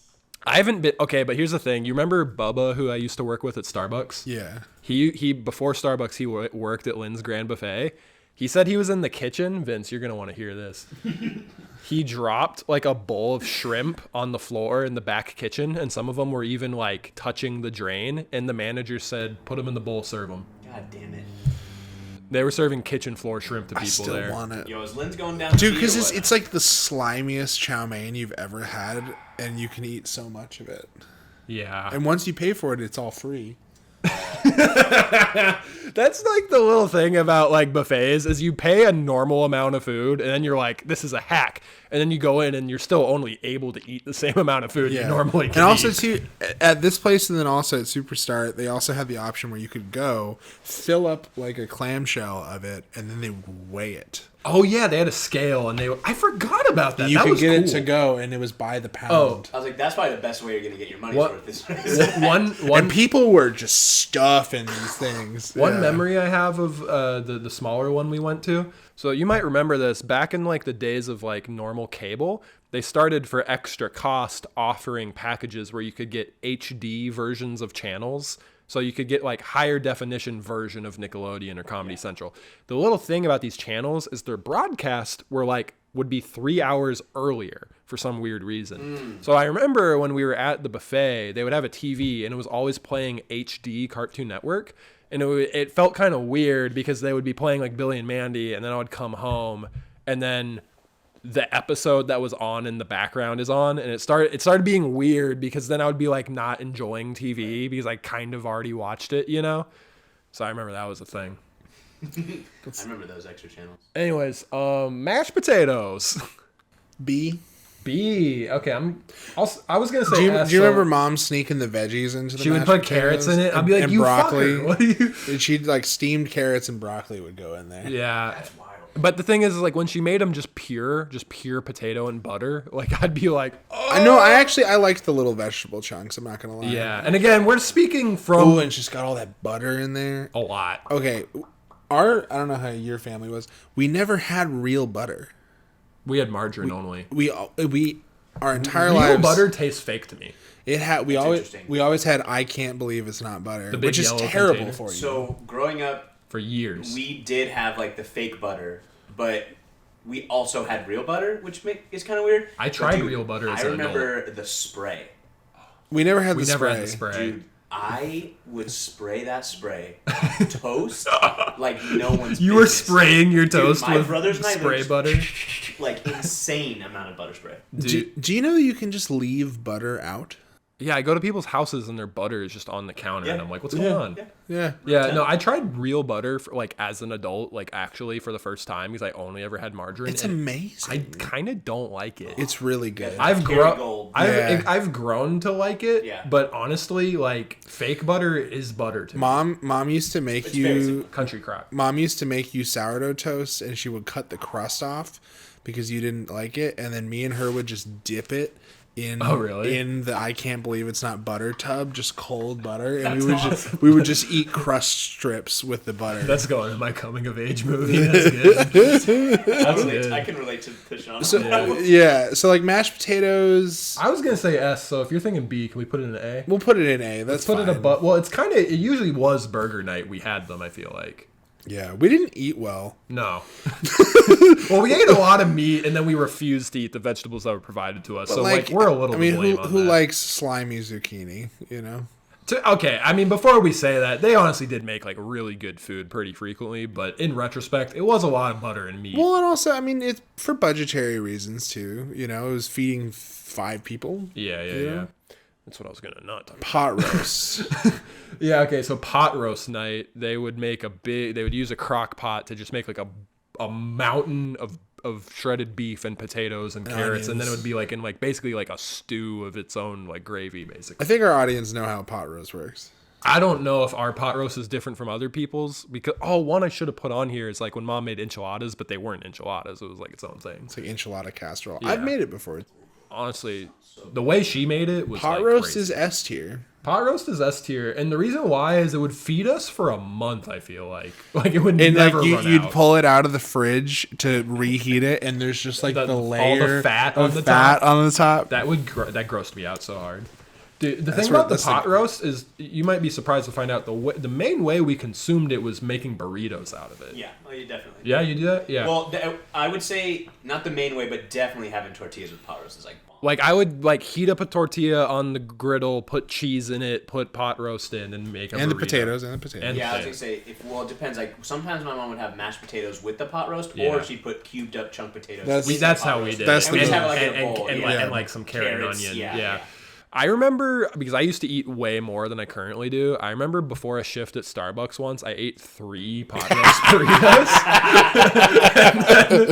and then I went to work, and my boy Bubba, he would like just invent shit. So he made every breakfast sandwich for me. And then he gave it to me. And like, I, you know, as a person who was just like so obsessed with food, and I still am, I was like, this is the most magical thing I've ever been handed. I took like 1 bite, and then he left the room, and I put it in the trash because I had 3 pot roast burritos in me, and I just like couldn't do it. All right. Mom spaghetti. D tier. D tier. I was interested to hear your take on this. Never liked it. Never liked it. Okay, so Mom would make like angel hair, and then she would make like marinara sauce with sausage in it. When I was a kid, I was picky, so I didn't want the sauce. So I would just have it with olive oil, salt, and like Parmesan, and I would go sauceless. That's A. Still delicious. That's A or S. Okay, tier. but see, the funny thing is he always had the red sauce. So he would have the red sauce bowl, and I would have the nothing bowl. So I was always under the interpretation you loved it. No? Yeah, why did you dislike the red sauce? I don't really like red sauce now. And she never did either, which is the funny thing. It's really acidic. Like I'll get It like heartburn after I eat a bunch of red sauce. Bring it up to C tier. You know why I liked it is the sausage and I would have said B. The sausage and the powdery Parmesan is where it was at. Well, see, and I don't like angel hair. Well, here's my thing. I make pasta now the exact way she does, where I go to Fry's specifically, and they sell these slabs of, you can either get sweet sausage or like mild or spicy. So I get the sweet, and I like cook it up into where it's all a bunch of little meatballs, and I just dump a whole can of marinara sauce in my big wide pan, you know, with like some garlic and onions, and that's how I make pasta. I just, instead of angel hair, I'll get like some bow ties or something. Some rigatons. Yeah, but I'm more of a pesto guy, and every now and again she would make pesto, and I love that. Pesto's the goat. I love and pesto. she's like actually make the pesto. She did? Yeah. Oh, I kind of remember that. Yeah, because we had a food processor. I don't know if you remember that. I forgot about that. And then Bernice next door oftentimes had basil, and so we'd pop over there, pick some basil, go home and make it. Throw the pine nuts in there. And right. That was my favorite pasta that Mom used to make. It was the less common one, though, so I felt misleading even putting it on the list. It was very good. Because spaghetti night usually didn't mean pesto night. Hot take. Mom was pretty cool. Yeah, Mom was good. Oh, okay, but it did mean garlic bread. She was so good at making garlic bread. Well, you know that garlic bread just came from the store, right? She would add stuff to it, though. It came from the store. What? But it's great. She would get like a big garlic bread baguette, but then she would like add olive oil and Parmesan and like garlic powder and stuff. That turns it up a little bit. It was really good. I've made some garlic bread on my own. Yeah. All right, next up, taco night.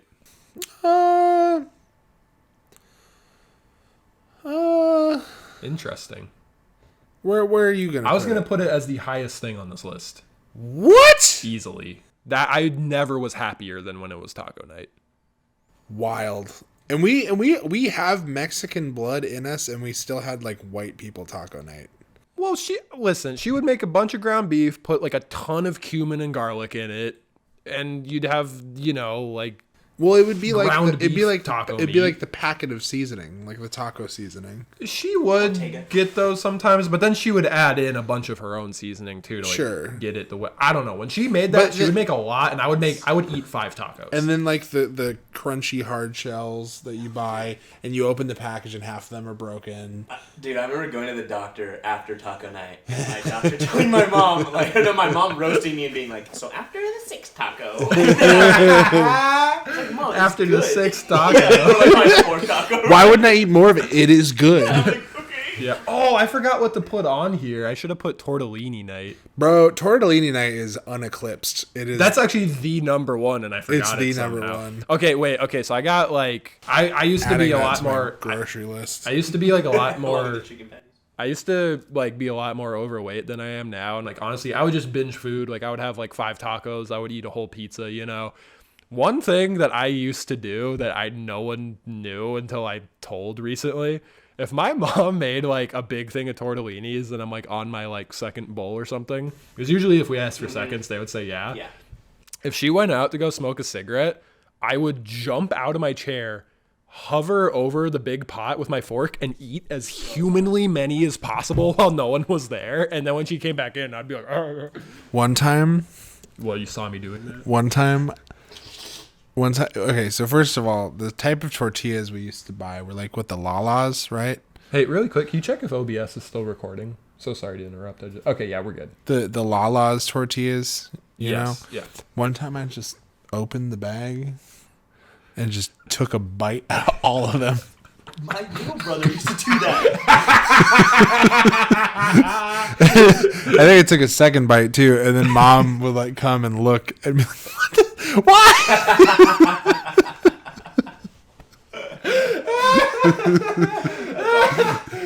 There was this other time too. Those are the tortillas I still buy. Yeah, they're the best. Actually, no, the best ones are the ones that they used to sell at Fry's that came in like a package with no label on it. Oh yeah, those are good. And they were like the ones that were really lardy, like almost like you yeah. would get at like Carolinas or something. Oh, I love the Carolina tortillas. Would you guys do like butter and cinnamon on yours too? That's a more recent thing. Cinnamon? I dated someone who put me on to that. Dude, different level, huh? Also, too, when we would make quesadillas, butter on the griddle, Yep. and then We're talking these. yeah, lalas. Yeah, if you see Shout this, out. if you see this lady, buy her tortillas. Can we have one? Yeah, I was gonna. You want one? No, I'm okay. Okay. Oh wait, we were gonna eat something after this. Yeah, I'm though, huh? okay. I'm okay. I don't need it. Are you thinking about eating with us after this? Yeah, get that one. Yeah, let's save. It'll tempt us. Yeah. You know what we would do as kids? We would bite 2 holes and then like wear them as masks. We also did that. That was fun. Yeah, we'd like. So and then you would get to eat your mask. taco night, if it was Dad making tacos out of leftover meat on the griddle with the corn tortillas, that's A tier. I don't remember that ever happening. With like I'm talking about the ground beef tacos that you're thinking of. like B. Okay, then we're gonna have to put it in A because our answers are pulling each other. Yeah. Okay, where would you put it in A against all those competitors? Below chicken patty, above burger night. Okay, that's fine. You can do that. But you also you really like burger night, and I really don't like burger Yeah, night. but I like taco night even more, so Okay. put it right there. All right, and then finally, when we would microwave those White Castle burgers from Costco. That motion you just did, that's my hand after touching them out of the microwave. Can you scoot up a little bit? Thanks. I have a specific thing to say about it, but If you only eat 2 of them, B tier. Eating a whole plate of them, like 4. like 6. I think I only ever had 4. Eating like a big ass plate, like A or S. Oh, I thought you were gonna say D. I thought it was gonna No, diminish. it's one of those foods that is so gross, but like the more you eat, the more it's like. So Yeah. White Castle. You're spot on. You're spot You know on what with I this. mean? Yeah, no, I know exactly. It's hard to Yeah, describe. Yeah. So for anybody who doesn't know, White Castle allegedly is a real fast food restaurant. What we knew was the like frozen Costco version that you could buy and bring home. I have since had the ones from the restaurant. They're actually identical, which is weird, which kind of shows the low quality. But instead of, they're like sliders, and they're basically on like a I hope you little... don't have any fans in New Jersey. Yeah, whatever. Just kidding. I love Garden State, but so like instead, they're small. So like instead of being on a whole, Shout out Zach Braff. we got any Braff heads out there, bro? At me. Okay, but so instead of being Gonna on be listen to Chocolate by Snow Patrol. Snow wait, Patrol. no, that's way too. I got it. Like, Snow Patrol. thank you. Okay, so basically they're on little buns, thinnest, smallest square cut burger patty you could ever have, and then it would have like They diced- know what it is. Just let me get through this so I can move on. Man loves White Castle. Okay. God, I don't. I was gonna. Okay, sure. Where are we gonna put it? Oh my god. Hashtag Zane talk. And they would have like little diced onions on them. So that's what we're working with here. So here's the thing about them. I feel like there was a period, and again, I spoke of the autonomy of making myself a chicken patty. I think there was a period where I would like, We've come so far. well, I would take the White Castle. I would like, snip a little hole in the plastic covering like you're supposed to when you microwave it. But now I realize you shouldn't be microwaving plastic at all. And I feel like I would make them pretty well. something happened where I swear I would make them the exact same way every time. Something changed to where I kept making them and they would come out and like either it was microwaved too much and now the bun is a rock. Yeah. But then the patty inside is still frozen, so it was like too hot and too cold. And I remember sometimes just eating them miserably, and like that like brought it down. So I was gonna put bottom of the barrel D, honestly, but I have fond memories of when they were good. So maybe C. Maybe B. B. B above barbecue chicken and spaghetti. C. And again, honorary mentions of tortellini night would have been an S. Anything else I missed? Enchilada night would have been S. Mom used to make, and you might not remember this because it didn't happen a lot, but she would make this cornbread casserole. Oh yeah, that was good. That was really good. Also, once Mom turned like healthy, she used to make a mean coconut curry. Oh yeah, I was like kind of anti-curry, but now I like it. That was also really good. Yeah. I know there's got to be other stuff. I know, like when I was making this, I was like, "Is this all we ate?" I mean, honestly, like we ate a lot of the same stuff over and over again, which I don't think makes us unique. I'm sure. Well, there was a few times, like genuinely probably less than 5, where we did meatloaf, and I was like, "Make a burger." What do we? No, I liked the meatloaf. Yeah. And then, so you hate on burger night, but then you like the meatloaf? Yeah, well, because the meatloaf wasn't covered in char. I think I like chars. What's going on? How do you feel about ketchup? I would put it on the meatloaf. No, now, as an adult. Now, I mean... Do you remember... Okay, sometimes if I'm making country potatoes, like I'm making breakfast potatoes, what I'll do is when they're like at their like 80% point, this is a little crazy, but I'll take the onions I've prepared and the garlic I've prepared and I'll put it on top of the potatoes. Let them not even touch the pan yet, right? Okay. I know this is my answer to what do I think about ketchup, but so I'll put them on top of the potatoes. So now like they're kind of melting down a little bit, but before like getting to like actually cook. Yeah. Here's what I'll do. I'll take ketchup, I'll put it on top of all of that, and then I'll start stirring around and I'll cook all of it in the ketchup. And because ketchup like has like sugar and salt in it, right? So then it'll kind of caramelize in it. And I'll do that with hot sauce too sometimes, but sometimes I just want to do it with ketchup, and it's like actually really good. What are you laughing at? This is the Kmart thing again. Yeah, I can't put that in the edit, but it was... You can't. But it was really funny. It was really funny. It was really funny. Your face the minute I said it was just... I think right here I'll cut to a censored version of you saying it and then just zoom in on my face. Because you know that I thought it was hilarious.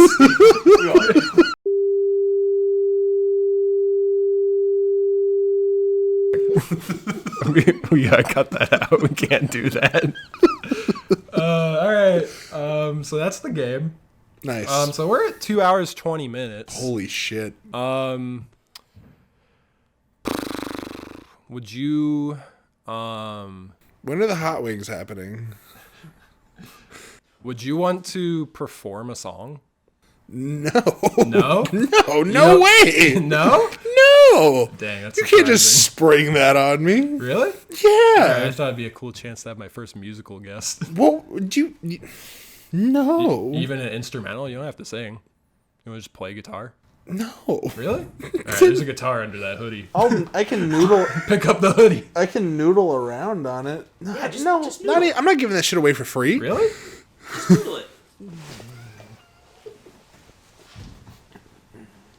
We're just talking about food. We're just noodling over here. Yeah, we can. Snooze. You got some other shit we can talk about. Oh, this was gonna be This is it. dusty, bro. This was gonna be the end. This was the goodbye. It's old reliable. It actually is. Oh, you got a crack in here. I know the capo keeps it together. Oh shit. Yeah, it's been like that for a few years. Damn.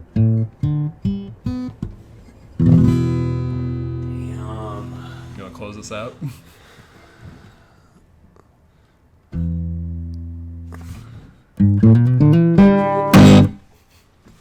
right. That was pretty good. All right. I liked it. Yeah, I don't know. You don't have to.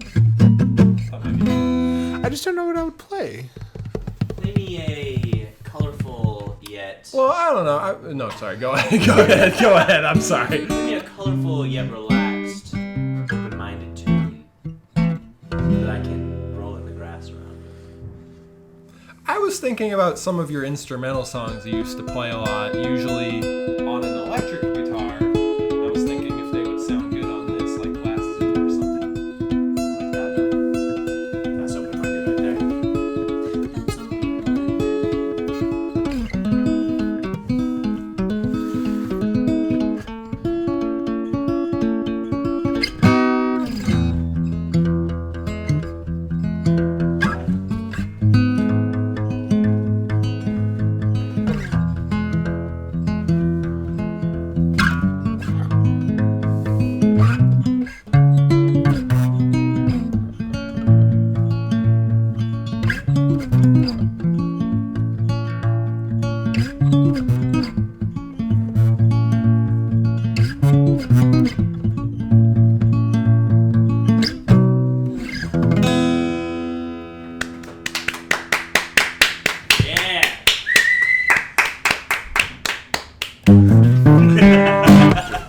Alright, play Wonderwall.